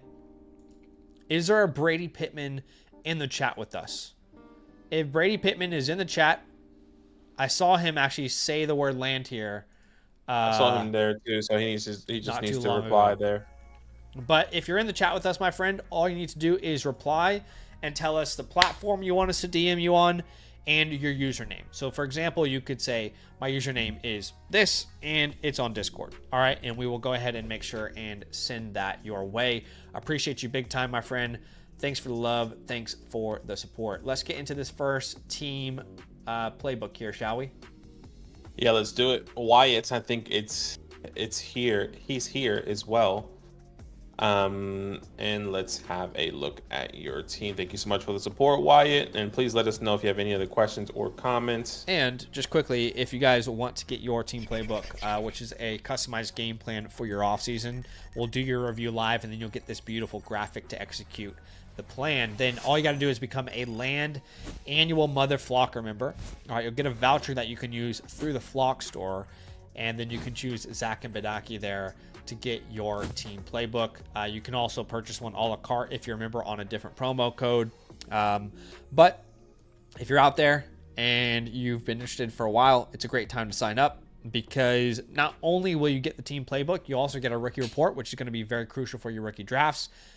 You'll get the playbook, the Dynasty Trade Dial, the rookie tear down tool as well, which is going to be on the site here very soon. Trade question vouchers, premium tools databases, our complete Discord, etc. Okay, so it's a great time to sign up. But of course, you can still get a team playbook if you're a member on a different promo code.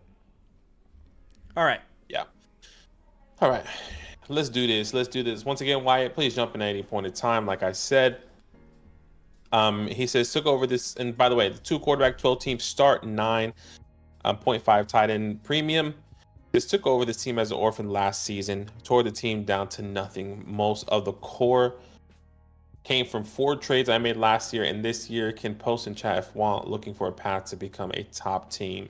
Thanks. And you're currently ranked 2nd out of 12, which is pretty significant because I'm seeing team 1 right now, and he kind of looks like a Thanos. And before even looking at your team, I just want to have a little sneak peek because this is a start 9. This is the smaller league is meat and potatoes. Daniels, Hurts, Gibbs, Robinson, Bucky, Chase, Jefferson, Bowers. He has the 111. That's pretty tough. I mean, his flex is not the strongest for sure. He has Zay Flowers, Bateman, but still he can plug Bucky in the flex. He's going to get a flex option there at the 111. And it's a tight end premium there, 0.5. He can plug in Hawkinson. Yeah. Let's see. Very good team We'll have a look, that you're going to have to compete with there for quite some time. He says it's actually start 11, by the way. It's not start 9. Oh, it's actually start 11. Okay. So this is a bigger league then, technically. So start 11 would normally be rolling deep. Yeah. Okay. Well, that's good to know. All right. Looking at your team here, Bo Nix, Brock Purdy, Bryce Young, some good quarterbacks there. We love Bo Nix. At the running back position, really no one to talk about. I'm not a big Kendra guy. We'll wait and see what happens there. At the wide receiver position, rolling deep now changes things. Means you can start up to 6 wide receivers. Here's your starting 6. Puka, JSN, Ladd, Richie Rich, Jalen McMillan, and Jalen Coker. Those are your starting 6. So a little bit short on depth there when it comes down to the Jalens because depending on their roles and what they're going to look like with Trey McBride. But you do have the 103, the 109, a couple, 1 second, the 203, and you do have 2 first in 2026. Yes. By the way, just wanted to catch up with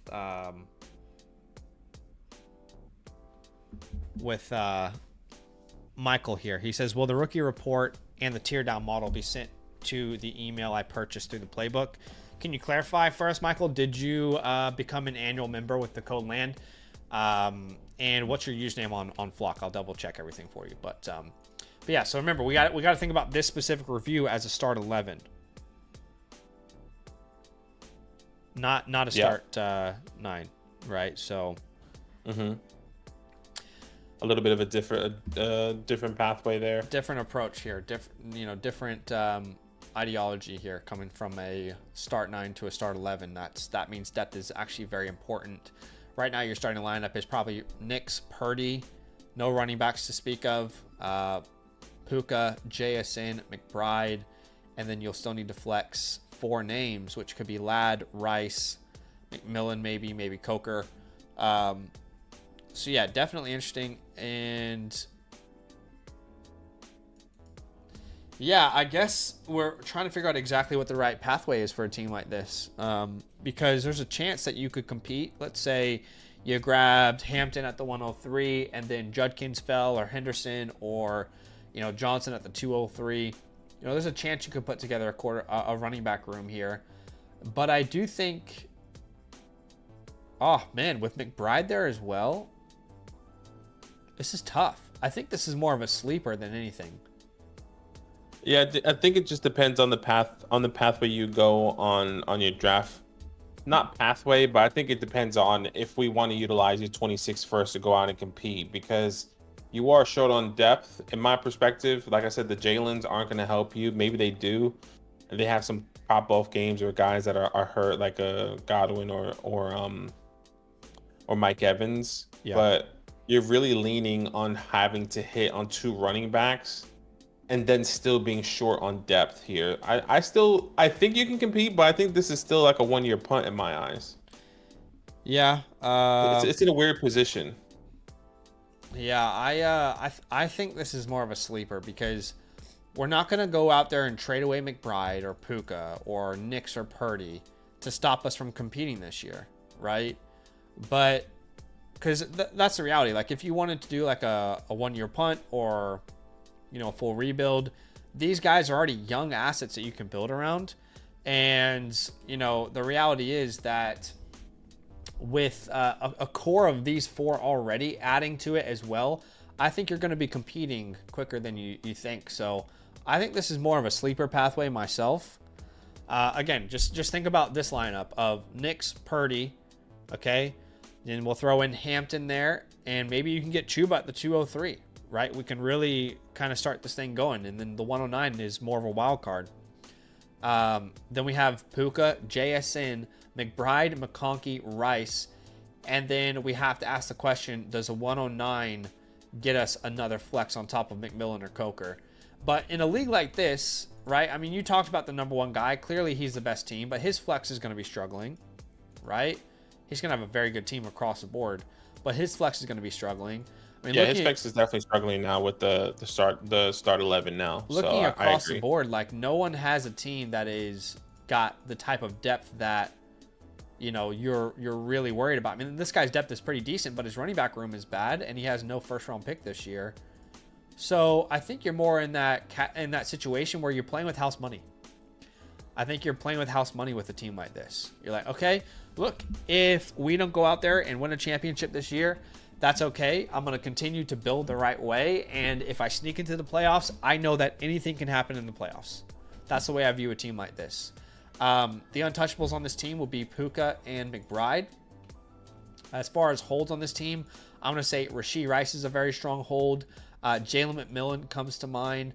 Jalen Coker, Bryce Young. These are all players that I would be willing to hold right now. If you're looking to drop anyone, you can drop plenty of options. Anyone that is highlighted is droppable. Dylan Love is probably the most obvious name, as well as Zamir White. I also think Mason Rudolph and Jared Stidham are names that you can absolutely drop. Davis Allen at this point is droppable. Dawson Knox. You've got a lot of names that you can clear off this roster. They're all highlighted for you there. I do think I would pick up Jonathan Brooks off the waiver wire. I know he's been a nothing burger, but I definitely think he's worth rostering over every name that I just highlighted. I would very comfortably roster him over any of the names that we just talked about. I think Boutte and Diami are worth a roster, as well as Luke Musgrave. Overall team grade, I will put this at maybe B-. Yeah, I like that. Yep. Yeah, I'm there with you. Draft capital grade's pretty good, having the first in 2026. I would probably go around A- for the draft capital. Yeah. Okay, cool.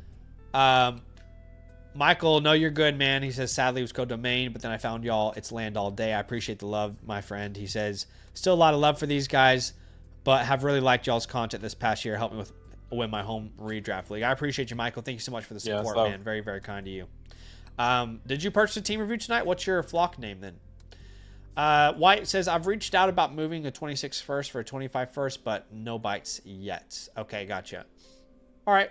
Have we done everything we need, admin? Yep, that's everything, admin. Let's go to the chalkboard. All right. So I think in an ideal world, I think Amarion Hampton is the pick here. But there's also a scenario where you could rationalize any of those other running backs as well, right? A Hampton, Henderson, Judkins.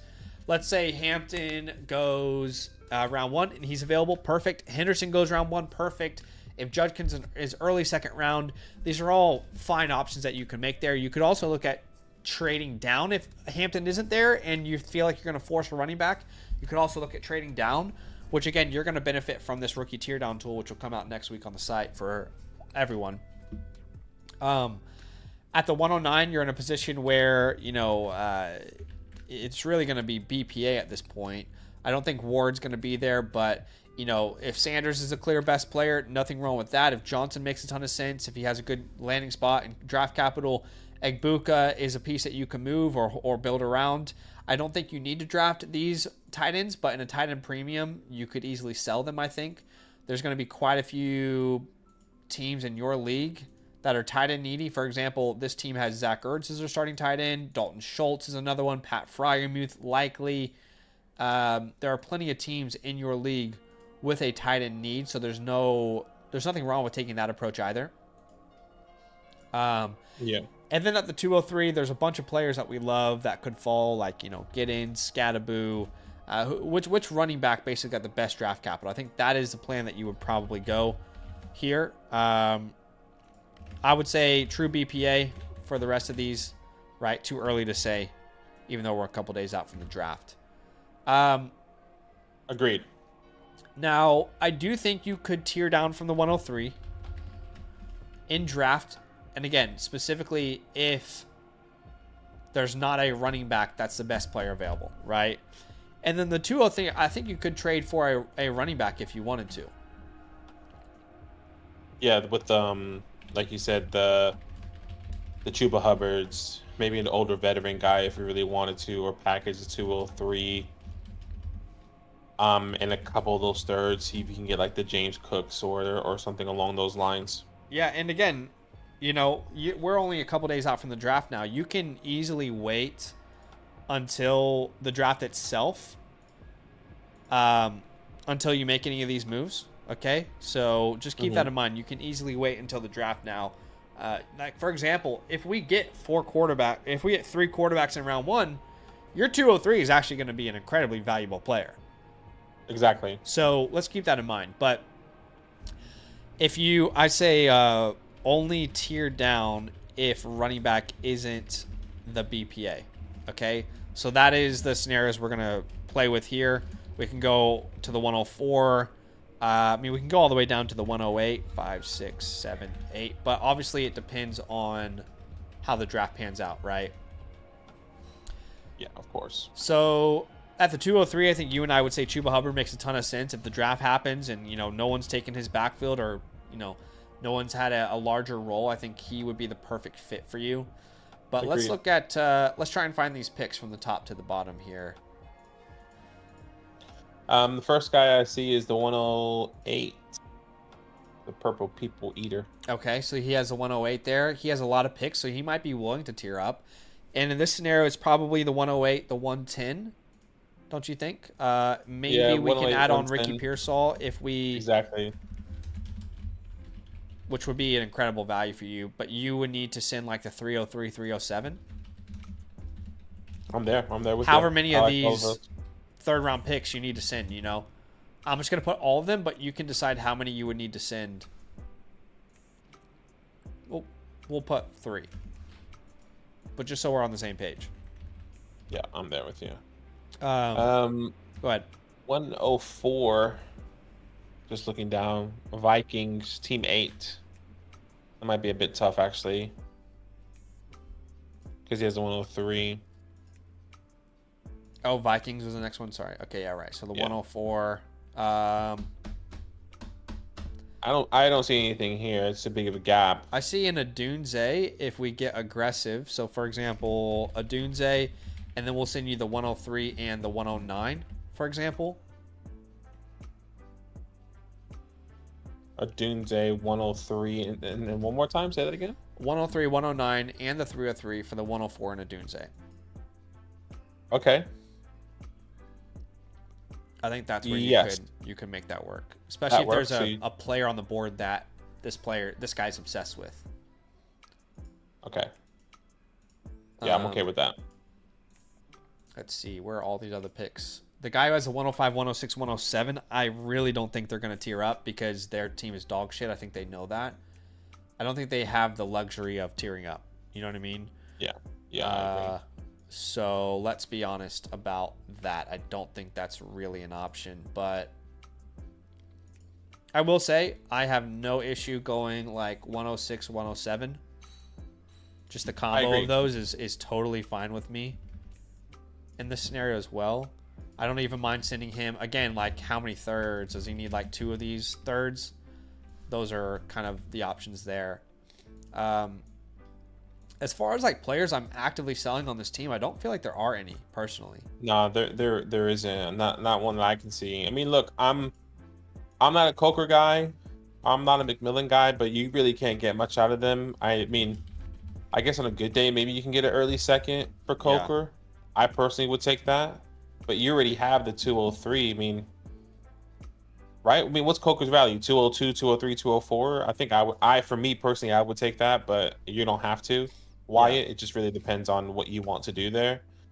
But yeah, I don't see anyone of value here to trade. Yeah, Alex says, how excited are we, fellas? Can't lie. The build up for the draft as an adult is equivalent to Christmas. Yeah. I've always said year, that. man. I've always said it's my favorite event of the year. Yeah, it's really exciting. And make sure you go subscribe to our redraft channel there, Alex. We're going to be live there reacting to round 1 to the NFL draft there. Yeah, round 1. So come through. That redraft channel link is going to be in the chat there in a second with the bot. But appreciate you, man. So outside of Hubbard at the 203, I also think you could go like Ken Walker route and add some picks on top. James Cook, Ken Walker route could make a lot of sense, I think. So why don't we explore that real fast? So James Cook, Ken Walker, but again, we're going to have to add on top of this, right? So for example, your 203, your 303, your 307. Again, like how many of these third round picks can you throw in until the person's interested? That's the question that you're asking there. Yeah, I agree. Not even opposed to using like a 26 second with some of these, if you can do like a pick swap where you get a third or something either. WG says, watch redraft channel for Zach's annual meltdown. The thing is, none of my teams are even high enough to have a meltdown anymore at this point. Michael says, flock name is Proper Vibes. Y'all did the team review back on March. The tear down tool wasn't released yet. Yeah, and just to clarify, Michael, the tear down tool isn't released for anyone yet right now anyway. We just gave it away today as like an early access thing, but it will be available after the draft on the flock site, okay? So hopefully that makes sense. But yeah, I mean, let's play these scenarios out, okay? So if you were to pick Amari and Hampton, and we're just playing the stick and pick route, and then, you know, Caleb Johnson makes sense at the 109, you come back and you grab, I don't know, Trey Harris at the 203. Who knows? Who knows what these could possibly be, right? You know, that's a fine outcome, okay? Because then at least you have Hampton and Johnson as your RB1, RB2 that you can kind of field a team. Trey Harris gives you another wild card at flex. I mean, if Trey Harris hits, then you're competing. You're in the playoffs, right? And obviously Caleb Johnson as well. I'm obsessed with the idea of tiering down if there's no clear RB. That's the BPA at the 103. But like a Dunze 104, 106, 107, the 108, 110 Ricky Pearsall. These are all incredible tier down options for you, I would say. And then, again, this Chuba Hubbard deal is something I would be very excited about if the draft finished and you could know for sure that it's just Rico Dowdle in that backfield with him and Jonathan Brooks. Which, again, I would be shocked if the Panthers invest in the running back room again. They already paid Chuba Hubbard this year. You know, they brought Rico Dowdle in free agency. They spent a second-round pick on Jonathan Brooks last year. I would be shocked if they go out there and, you know, spend more on the running back spot. So, yeah. And why? Please let us know if you have any questions. I know you're here with us. Please let us know if you have anything else. But you should be receiving your playbook within 48 to 72 hours. By the way, guys, everyone that has a playbook here today, I'm going to be trying to send that out as soon as possible, just based off of the NFL draft. So if you do have a team playbook during the NFL draft, we're going to be so focused on content and everything, so that might be a little bit delayed, but we'll try and get that out to you as soon as possible. So get your team reviews in before Thursday night, and I'll get them to you probably most likely same day. So keep that in mind. But yeah, love. Yeah, absolutely. And again, if you guys are out there and watching this, you want your team playbook tonight, it's a great time to get your team playbook. You can get one by either becoming a promo code LAND annual Mother Flocker member, or you can purchase one through the Flock store, regardless of what promo code you're on. Like, for example, Michael did here previously. Wyatt says, what about moving my 26 first? Or do I hold them for now? I would say with a team like this, I would say hold them for now. Again, because we're kind of putting you in that sleeper category. I'd say if things go your way during the season and you can sell those picks, that's probably the time to sell them, because you still want flexibility with a roster like this. You know, I agree. With how young it is, with how incomplete the running back room currently is, you're projecting a lot still, and this could very easily go towards a more of a punt if you start the year off, let's say 2-6 or something. You're going to want to have those 26 first. But if you start the year and you feel like you're one player away, then there's nothing wrong with moving those picks in season. I agree. Appreciate you, man. Thank you so much. Yeah, appreciate you big time. And again, if there's any final questions, we are here to help. But thank God you're with us, because We would have Spider. graded that with an 11-man. Say A again. 9-man. We would have graded that team as a 9-man or a 9 Oh yeah, starter. that's true. I'm gonna let Spider Mike, because I think I got a DM from him. I'm just gonna let him know. Say, hey man, we are reviewing your team on stream now, and then I'm gonna send him a link here.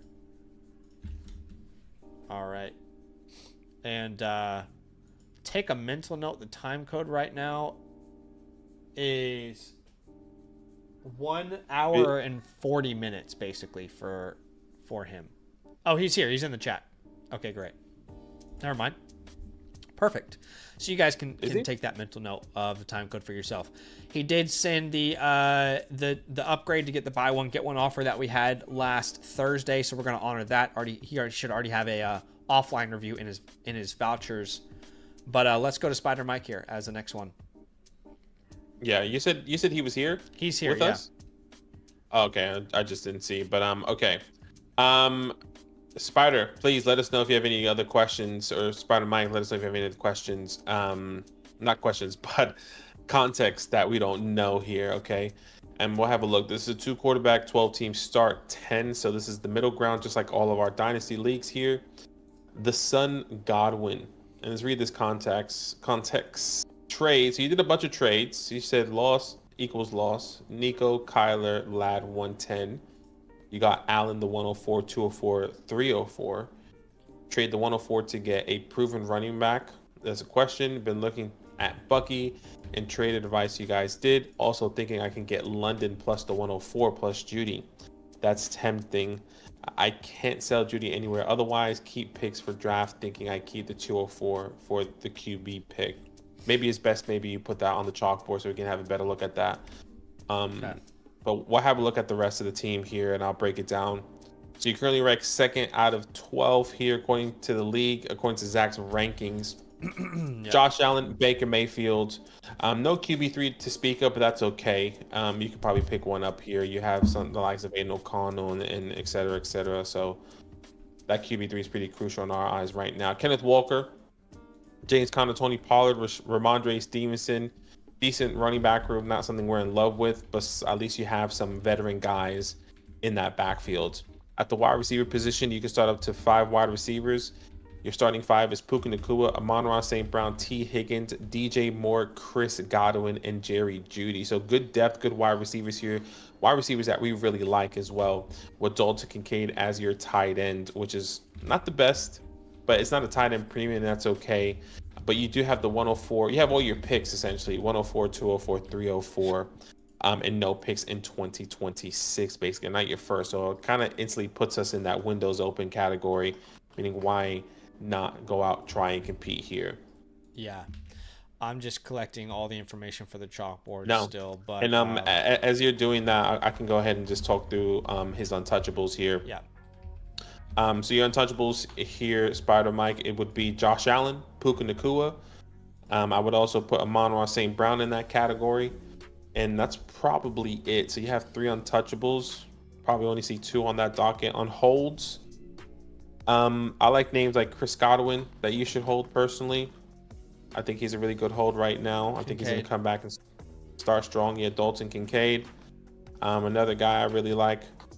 And then for the drops, a lot of drops here. Jalen Naylor, you can drop Devon or Kenneth Walker or Kenneth Gainwell, excuse me. Kenneth Gainwell. I'm kind of doing this and talking at the same time. I'll say this. You can also drop Minshew if you wanted. Mullins, Dobbs, these are all droppable names. Grant Calcaterra, Cade you might want to. Jaheim Bell. All these guys you can drop if you wanted to clear space on your roster. On the waiver wire, there's no one really interesting. Now, if you're thinking about your starting lineup in a start 10 right now, there's no tight end premium, so it's good that you're not really focused on that position just yet. But you'd be starting Allen, Mayfield, Walker, Connor, Puka, Amon-Ra, Kincaid, Higgins, Moore, Godwin. Assuming health and assuming Connor keeps his job, that's a nice lineup, real nasty. That means you would have names like, Judy, Ramondre, Pollard as kind of guys on your bench at that point, right? I I like that. I like that a lot. Overall team grade. Let's go draft capital first. Because you don't have your first and 26 or your second, it's really going to limit your flexibility. So overall, I'd probably say like a B-. But overall team grade is more like a... I'm leaning like B plus A- range. Yeah, I think B plus I feel comfortable with there. Okay. But Aki's right. This is, when we're looking at our pathways, this is definitely a Windows open. There's no doubt about it. It's the definition of a Windows open without your 2026 first round pick. There's no reason not to go out there and compete right here, right now. You're not going to benefit from any other pathway. You know what I mean? This is Mike. I'm sure this is his team in the chat. Thanks, Mike, for the support. He says, Bucky got traded over the weekend, thinking of keeping the 204 for my quarterback 3, which we'll talk about that.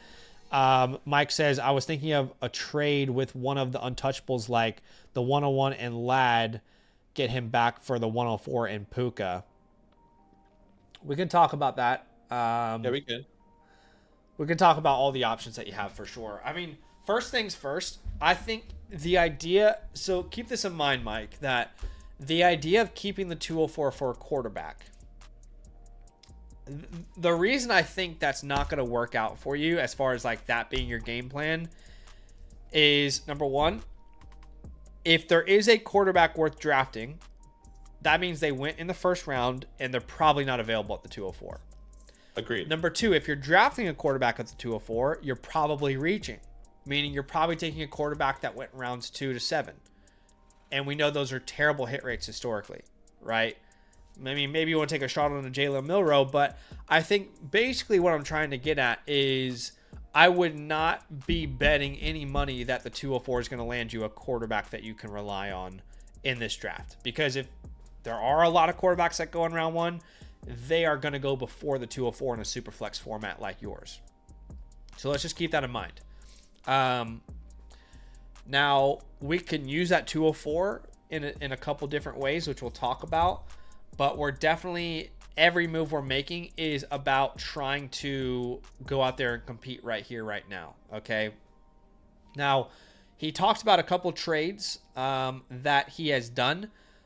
If I'm reading this right, he's already done the first one, which is where he sent Nico, Kyler, Ladd, and the 110. And he got back Josh Allen, the 104, 204, and the 304. And... that's a interesting trade.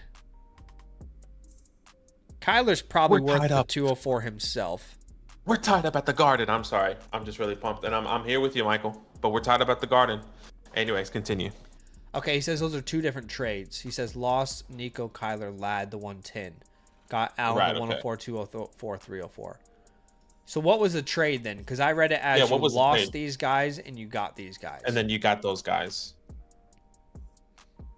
Let me know what the trade was then. He does have an option right now where he can send the 104 and Judy for London. I love that.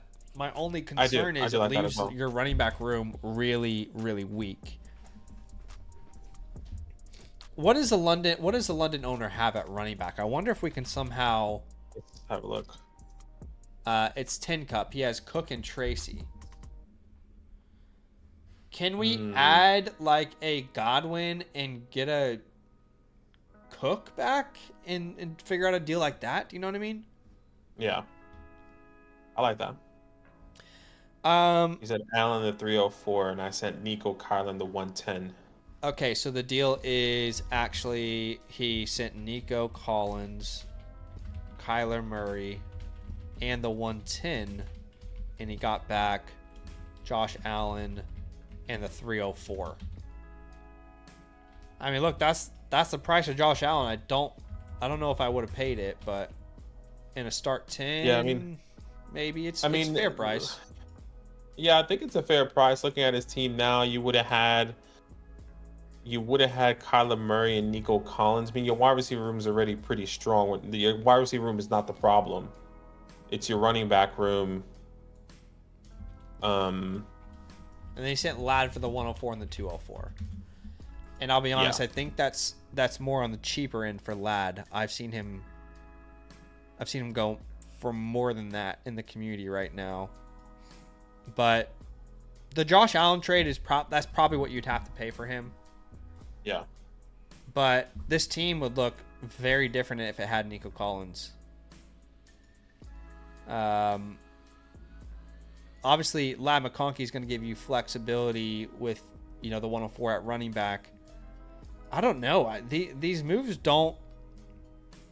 I'm not 100% sure. They feel very lateral. Yeah, like exactly. It wasn't like it didn't help the team. It didn't hurt the team. Yeah.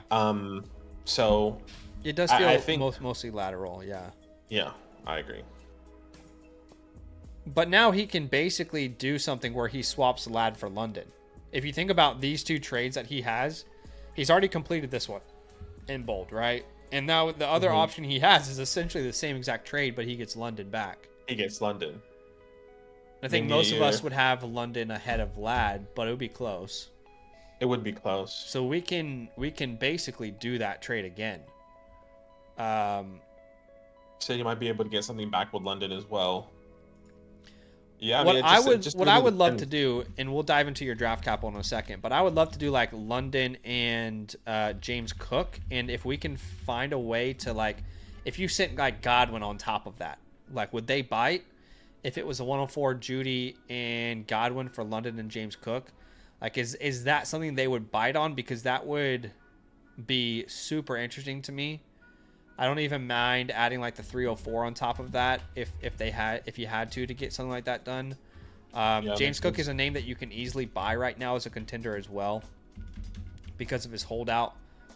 I think that would be kind of perfect for your team because yes, you lose the 104, you lose Judy, you lose Godwin, but you're adding London and James Cook, and your lineup would be in a much better spot. You'd have Allen, Mayfield, Cook, Walker, Puka, Amon-Ra, Kincaid, and then you're flexing London, Higgins, Moore. That's just far better team. James Conner's then on your bench. He says, I don't think he'll like Godwin, but maybe one of his RB3s. Yeah, I mean, his RB3s just don't interest me, really. I mean, I like Horindo as a throw-in, so sure, if you want to do that original deal and have Isaac or Jalen as a throw-in, you know what I mean? There's nothing wrong with that. Yeah. But I don't think they really make a huge difference in your lineup. What if he has Tajay Spears? What if would he not do this for Tony Pollard? 104 Judy Pollard in the 304? That would be super interesting to me if he would be wanting to play ball there. Yeah, I guess he kind of needs to secure up that running back room and make it a little bit better. So giving him Tony Pollard actually helps him in that scenario. Yeah, I mean, we'll give him Tony Pollard, or we can give him Pollard and would you do Pollard and Ramondre Stevenson?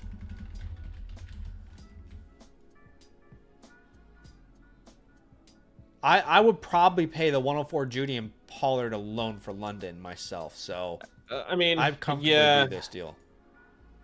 I'm not saying I don't want to give up Ramondre Stevenson, but I think that just limits our depth. Then now all we have is Kenneth Walker, James Conner as running backs, and Conner could lose his job this year.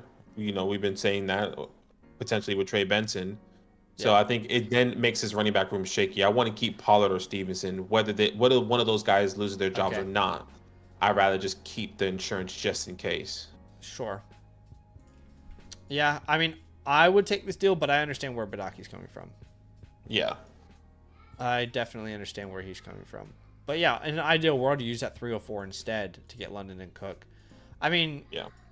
You could also go the Strange route, which Joshua knows we like Strange, right? So that's another route you could definitely go if you get Horindo and Brenton Strange, and then you send back the 104 Judy and you throw him.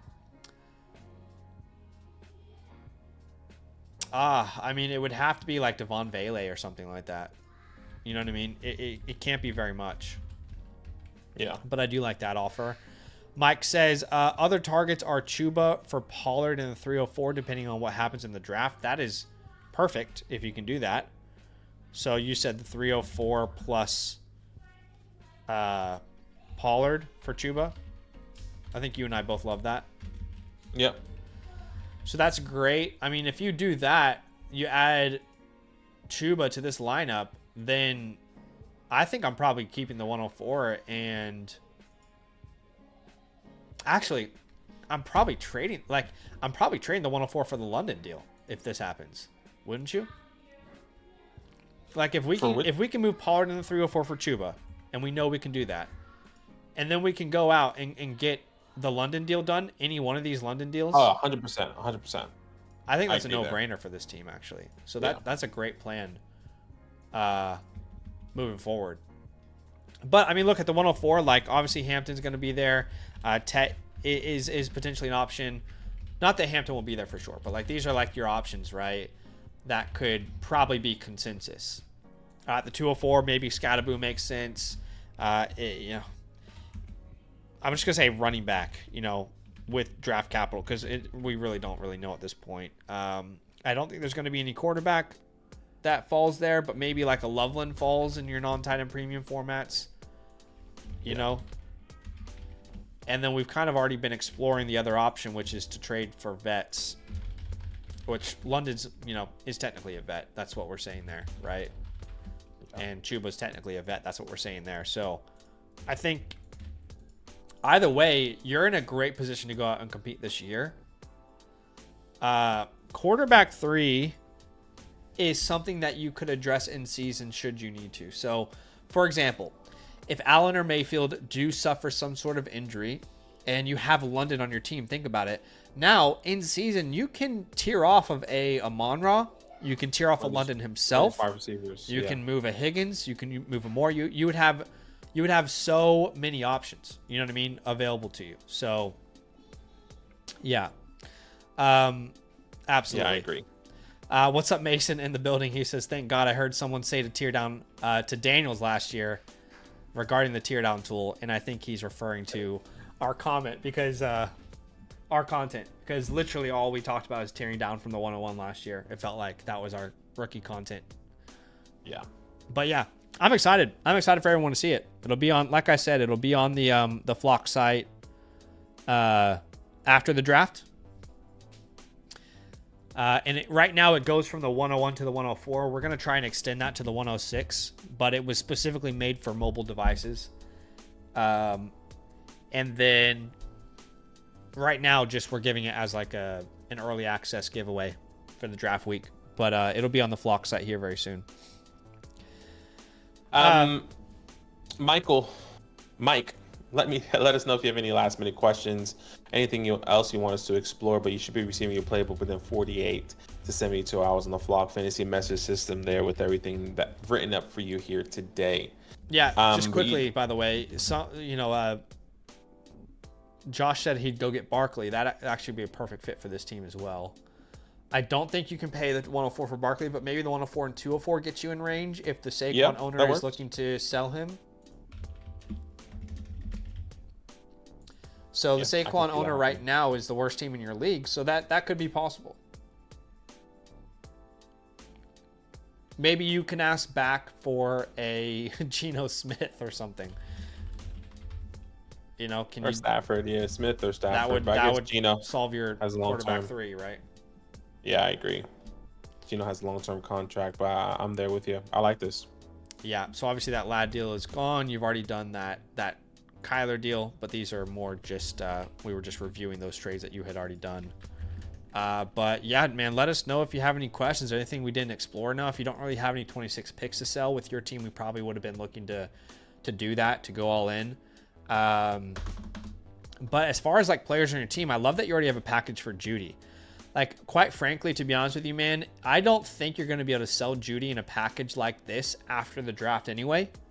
So the fact that you have it as a potential option right now really makes me want to go out and explore that. Mike says, do you like that path or the Drake plus Chuba? Are you talking about the Saquon Barkley path? Yeah. I think they both are as equally good options for you, to be honest. Yeah. Like whichever is doable, I would be completely fine. If I had to choose, as someone who clearly needs to contend right now, I probably lean Saquon. Yeah, that really solidifies your running back room because you do need help at the running back position, not at the wide receiver position. So if you can secure Barkley and not worry about getting another wide receiver, then you're kind of fine there if you really think about it. So yeah, I mean, we can go yeah. to the Bucky owner and see if like there's a possibility to get more than Bucky, but they don't really have anything, so it's probably not worth it.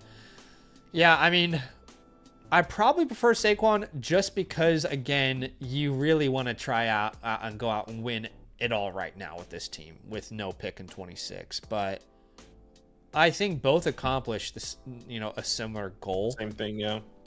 But maybe the Saquon one actually fits more of the needs, where the London one, we're just like, that's just so much value for you. Again, because you mentioned you can probably get any of these deals done, minus the Cook part of it. And I think if you polled 100% of our community here at Land, I think 95% of them would take the London side of these packages. So that's just great value, and you mentioned it was available, but both are great options for you, honestly. Yeah, I agree. I completely agree. I don't think there's a wrong move there. Yeah, but let us know. Any last minute questions there, Mike? If not, thank you so much once again. Appreciate you and your support. 100%. Appreciate you, Mike. And feel free to come back whenever, my friend. And you already have the offline voucher in your account, by the way, just so you know. What's up, Matthew? Welcome in, my friend. How we feeling, yo? Okay. Bree says smash that like. What's up, Bree? Welcome in. Shout out to Bree. I appreciate you. As far as like couples supporting the channel, I think they're probably see you guys at the meetup. The number one couple supporting our channel. If there's anyone that I expect to see at the meetup is Matt and Bree. And that's a lot of pressure on you. And I don't care. I want to hear the war story of you getting bombed and saying that, they're telling me to trade Jaden Daniels. And he's running across the field. Well, that's crazy. Let's be very clear. We never said trade Jaden Daniels, though. No, I know, but as a joke. Whatever. Come on. I haven't seen Last of Us episode 2 yet, so no spoilies, please. I'm probably going to try and watch that tonight. All right, Marvin's Room. Is Marvin's Room in the building? We've now been live for just over 2 hours. So I'm going to send him a DM right now and say 2 hours and 2 minutes. So he knows, because we messed up when we started streaming. Is this you, Robert Perez? He says, yes, sir. Oh, I'm here. Okay. Perfect. Okay. Dude, everyone that's here tonight, you're lucky. Zach lucked out. I did luck out. Just so everybody knows, the links that are going to be sent on the Flock site that say your time code are all wrong, which is why I've been trying to manually do them, because I messed up. I goofed. Okay. Let's look at the team then. Perfect. Yeah, and please, Robert, let us know if there's any other context or anything that's wrong or you would like us to explore. But it's a 2-quarterback, 12-team start 9, classic meat and potatoes type of lineup. And you're currently ranked 4th out of 12 here. It's not a tight end premium. And the context here says second year league finish in last place. Moves I made so far this offseason was trading Bo Nix and Tracy for the 204 in Drake London. Then I traded first of all, trading Bo Nix and Tracy for the 204 in Drake London. I'm a little bit indifferent. I feel like I would rather have Bo Nix. I would rather have Bo Nix over Drake London right now. Personally, they pretty much go back to back in startups. I guess Tracy being able to sell him for the 204, you can't guarantee that right now. I think that's pretty even. We are very much Bo Nix people. Sorry. Bo Nix believers, and that really just depends on the your quarterback room. Then I traded DeAndre Swift for the 206, which is great. Then traded Penix, Wicks, and Dell, and the 206 for Nico and the 208. So you're telling me you traded both of your quarterbacks that you potentially drafted last year, and you got back Nico and the 208. What should I do next outside of drafting Genty? I'm really interested what your quarterback room looks like, and we'll have a look here. I will say, if you're in a startup right now, Nico is going about 2 rounds higher than Penix. I don't think that should be the case, but it is happening. I think there should be more like a half round to a round difference between them. So he sent Wicks, Dell, which are probably dead assets, for a pick swap and Nico. I don't mind that. Yeah, let's look at the team though.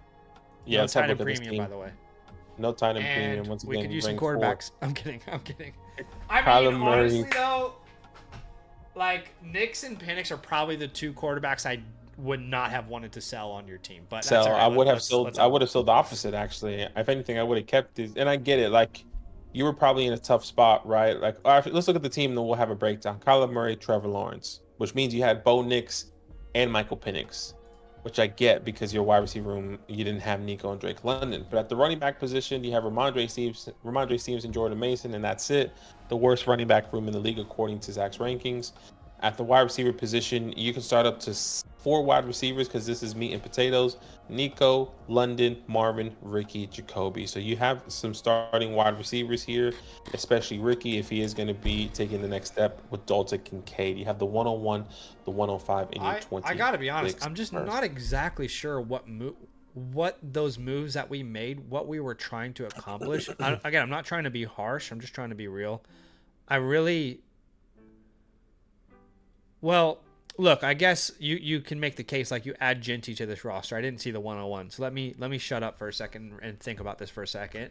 Look, it's a start 9, so he's probably starting Murray, Lawrence, Genty, maybe Stevenson.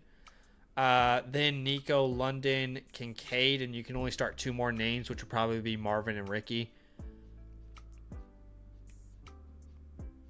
My thing is here is that the trades that you gotten back for, like, how can I explain it? Like Bo Nix and our perspective, and maybe not community, which is a little bit difficult for a lot of leagues.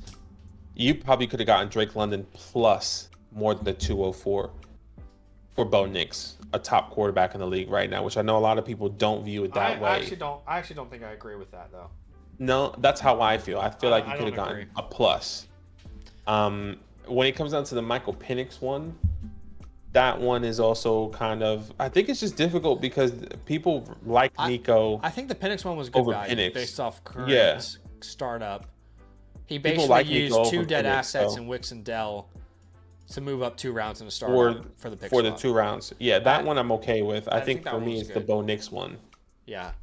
By the way, he also said that he just completed a trade sending Waddle and the 208 for the 105, which I really love. That's a great move.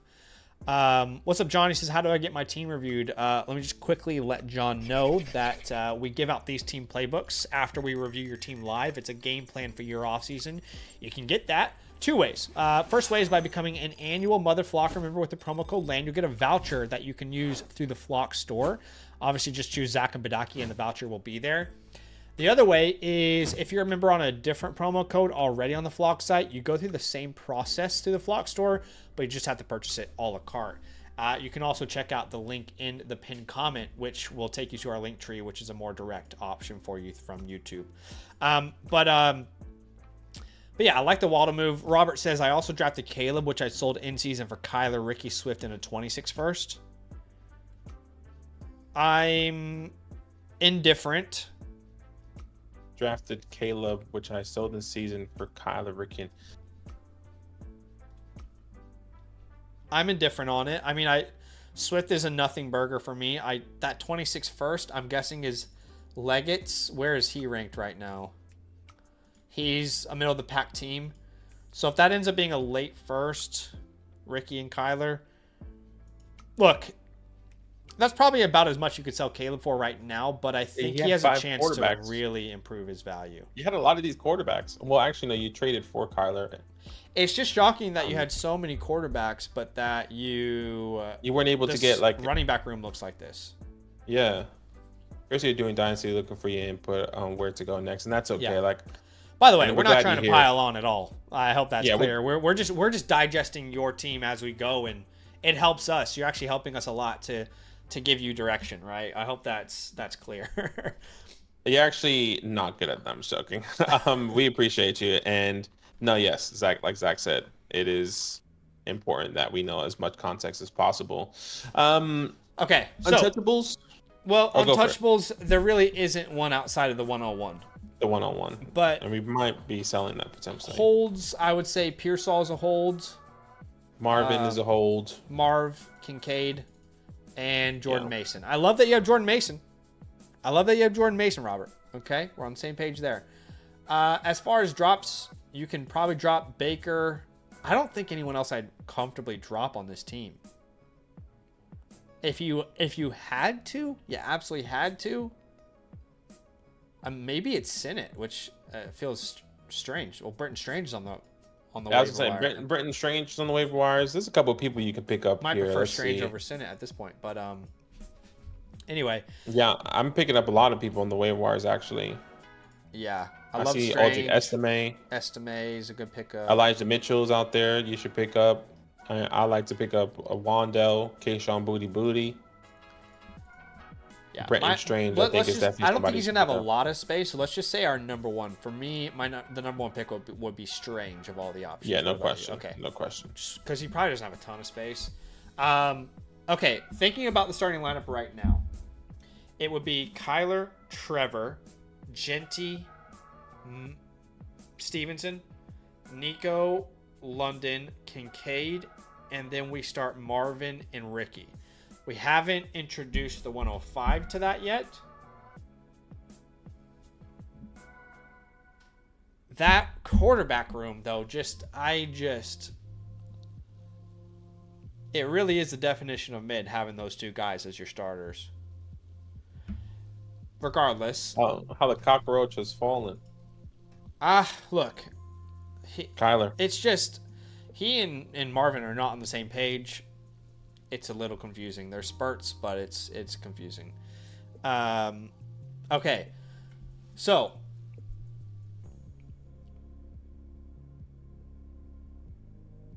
I'm trying to figure out what to do with this team. I would have rather kept all those players like the Knicks, Penix, and Sol, Murray, and Trevor. I think we would have looked a little different, but now that we're here. Yeah, look, it's a tough one. For me, my perspective. I think this team makes the playoffs. I definitely think this team makes the playoffs with Genty.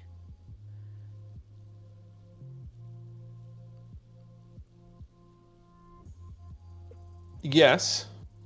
I feel like 105 is not a tight end premium, is it? No, it's not. I think you pick up Strange and then you rock with Kincaid and Strange for this year and just hope for the best. So what are you thinking? Like a sleeper? I think it's another sleeper. Okay. And I could very easily go 1 year punt if things go belly up in season. And then sell off like Murray, Stevenson, maybe Nico. So Jacoby. So I think we're going to go towards like a sleeper compete route here. But I, again, want to be clear that I think you could be at a point in season where you might need to reset. I think Genty's a great add in a start 9. A league like yours, which is smaller. A start 9 super flex. That's pretty small. Is that 2 flex spots? It's basically a start 8 outside of the quarterbacks. Yeah. Sorry, a start 7 outside of the quarterbacks, excuse me. Right. So yeah, you have 2 flex spots in a format like this. So Genty's gonna be a huge premium, and that's great that you're gonna have that. At the 105, I mean, there's a chance you add another running back here. Right? I mean, let's assume Hampton's gone. But that Henderson-Judkins combo could be there. Right? I mean, Ted McMillan's probably going to be in play in some leagues. I don't think Burden's going to go this high. Hunter's probably going to be in play. And then Cam Ward. I think these are probably the main players you're going to be choosing between. I obviously would still go best player available no matter what. And if Ward is there and he's actually the number 1 overall pick, would you let him fall any further than 5? No, I would be taking him. It would be tough to pass on him. But then in that scenario, you'd have Kyler, Lawrence, Ward, I think in that scenario, Genty, you're stuck on the RB2. RB2 is going to be the problem. You just need one of Stevenson and Mason to be startable. But my thought process is it worth tearing down, but like I feel like it's difficult because this is a smaller league, yeah, a smaller lineup. I tear down from the So, 105 for sure. and that's what Robert said. He said, would you trade the 105 and the 211 for the 109, 110? 109, 110. We can explore that. I am not 100% opposed if the draft goes a certain way. Like, for example, if the draft goes how we're thinking it's going to go and there's going to be this huge tier from the 103 all the way down to the 202, then absolutely. I would have no problems doing that whatsoever.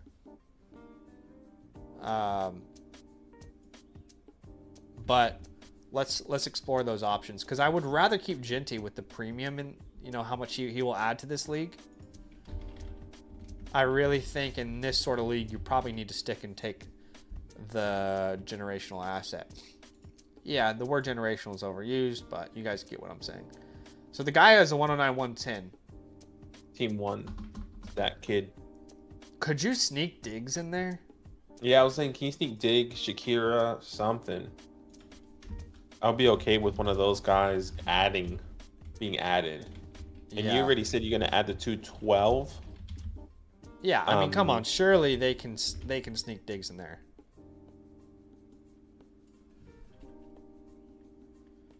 I would be okay with Diggs or Shakira. Or even Mooney. Yeah, Pollard, you know, one of these.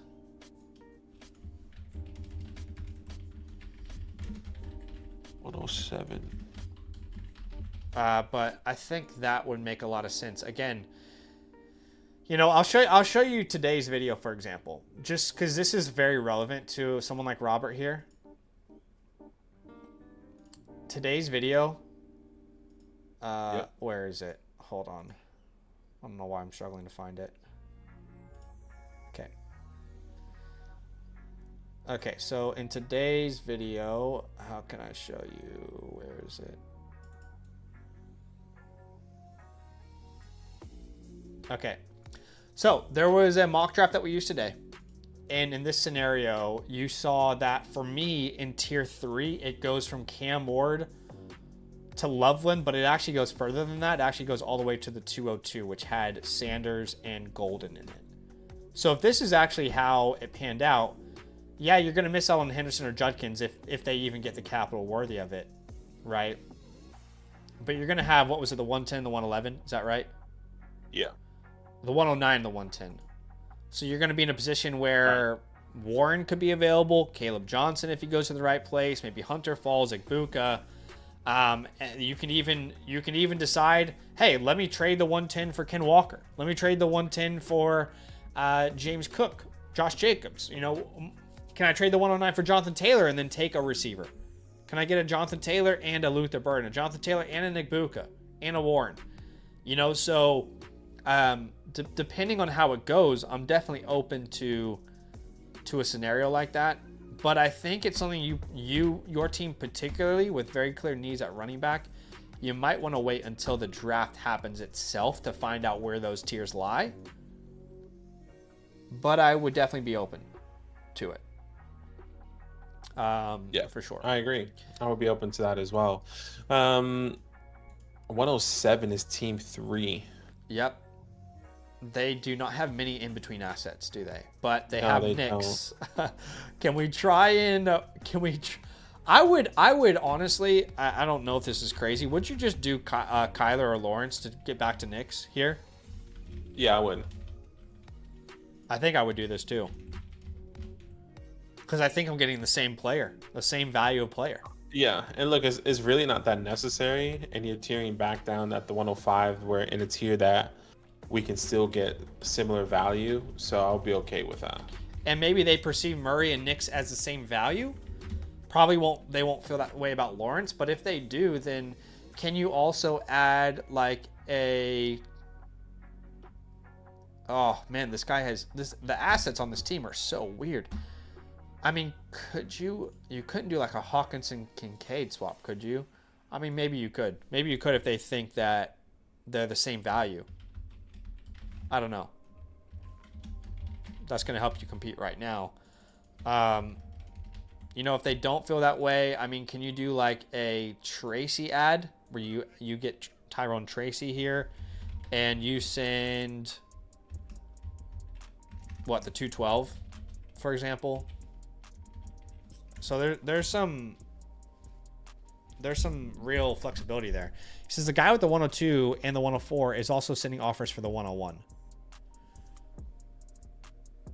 That is legit. I just don't want to move the 101 in your start 9 format. Yeah, he doesn't really have anyone to offer you either. Like, he has the 102, 104. You tier back, you lose Genty, and you don't get anything else in return. The only way I do that with the 101 is a structure like this, where I send him the 101. I want the 102. I want the 104. I want Caleb Williams. And I'm going to send you back Trevor Lawrence, for example, or Kyler Murray. Yeah, and look, I think of this in a couple ways, right? Like the 102, I think if Amarion goes in the first, I will be happy to do this trade. I would be happy to still get my first round running back and have a value at the 104. Even if it doesn't mean Caleb Williams, even if it means they add on DJ Moore or something, which I highly doubt that's the case. But that's what I personally would do.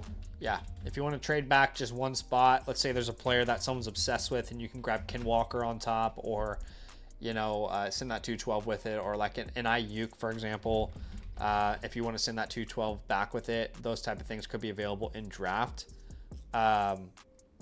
The 104 and Josh Jacobs, it wouldn't intrigue me to move off of a Genty. I mean, would you sell Bijan or Gibbs for the 104 and Josh Jacobs? That's the question I think you should ask yourself there, myself, and it wouldn't be enough for me. Like, if I had Bijan and someone sent me the 104 and Jacobs, I'm instantly declining it. But 108. I'm trying to find the 108. I think those are most of the 108 is in Curioso or something. Would love to get my hands on a Dunze if I can. The Rome, yeah, 108 Rome. Something. Then we're gonna have to get creative here. It'd have to be like the 105. And what player could we send? Like a Ricky? Yeah, it would have to be Ricky. Probably 105 Ricky and 105 Ricky in the second, maybe. 105 Ricky Pearsall, yeah. I mean, yeah, it's not perfect, is it? But I still kind of stick to.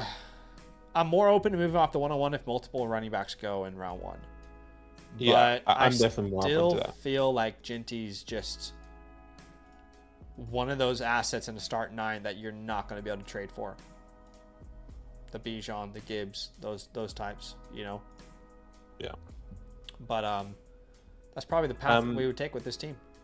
Yeah, Robert, please let us know if you have any last-minute questions or any other thing you would like us to explore, but you should be receiving your playbook in the Flock Fantasy Message System there within 48 to 72 hours, man. But really appreciate you. This is how we would take your team. And throw any last-minute questions. One thing we need to talk about is draft grade and pretty good. I mean, because he's got 2 firsts next year. He's also got that 101 and 105, a lot of impact picks. I would probably lean like A- for the draft capital grade. And overall team grade, I'd probably lean more like a B-. B-, yeah, okay. Sounds good. And then I think we are all good for that. But yeah, just waiting on you, Robert, if you have any last minute things, but appreciate you, man. Yeah, we appreciate you big time. And I think we will do Harris's team on the next stream. Unless you want to do it now. I think we're still waiting. I think we're still waiting on him, no? Oh, wait. Yeah, I forgot. Okay, yeah. So they're good with the offline option. Okay, cool. Cool. Yeah, we did get a trade question though. Oh, we did. Okay, my bad. Is Annie still here? Who's Annie on YouTube, by the way? Yeah, I see Annie all the time. I wonder who that is. Yeah. It looks like they're sending away Vidal, Shakir, Tolbert, Coker, and they would get back Connor, a second and a third. So I think Shakir and Connor are pretty close in value. The question is a third and a second, or Vidal, Coker, and Tolbert, and I think I'll go with the picks there. So I think I lean the Connor side of this. What about you? I just value Shakir higher than all these players, even that early. I think Shakir is right now valued as an early to mid second. But yeah, I get what you're saying, James Conner. I think if I can take Tolbert out and Kamani and get something else, if I'm looking at this team right, can I get a Tillman, a Jaden Reed, or something? I would go along those lines. Aldrich Estime. I just don't want a Tolbert or a Kamani. Yeah. I hear what you're saying. Yeah, I think Connor and Shakir are close in value, and I don't think I'd pay a second for any of those players that they're sending away. So for me personally, I would lean the Connor side, but I definitely get all perspectives for sure. And that might be it for today. Gonna come over here to our main screen real fast. Robert said, thanks guys, leaning towards picking at 101 and 2 and down from the 105. All right, Robert. I think that's the best pathway, to be completely honest with you, but we appreciate you. Joshua says, problem with Genty Bijan is that no one actually wants to pay full value for those players. But why do we want to sell those players in the start 9? That's my question. I would not want to sell those players in the start 9. That's why you can't trade for them. And why no one is willing to trade for them, because we're all on the same page. Like, there's just no reason to sell these guys. You know what I mean? Like, that's my stance on it personally. But man, I appreciate y'all big time for being here on the stream with us. Thanks so much for showing some love. If you are out there and you want your team playbook, it's a great time to sign up. Badaki's getting these playbooks out on the same day, which is great. And the queue is, for the most part, caught up. So we'll see you guys very soon. We'll see you tomorrow. And have a good rest of your day. And nothing but love, guys. Later. Love.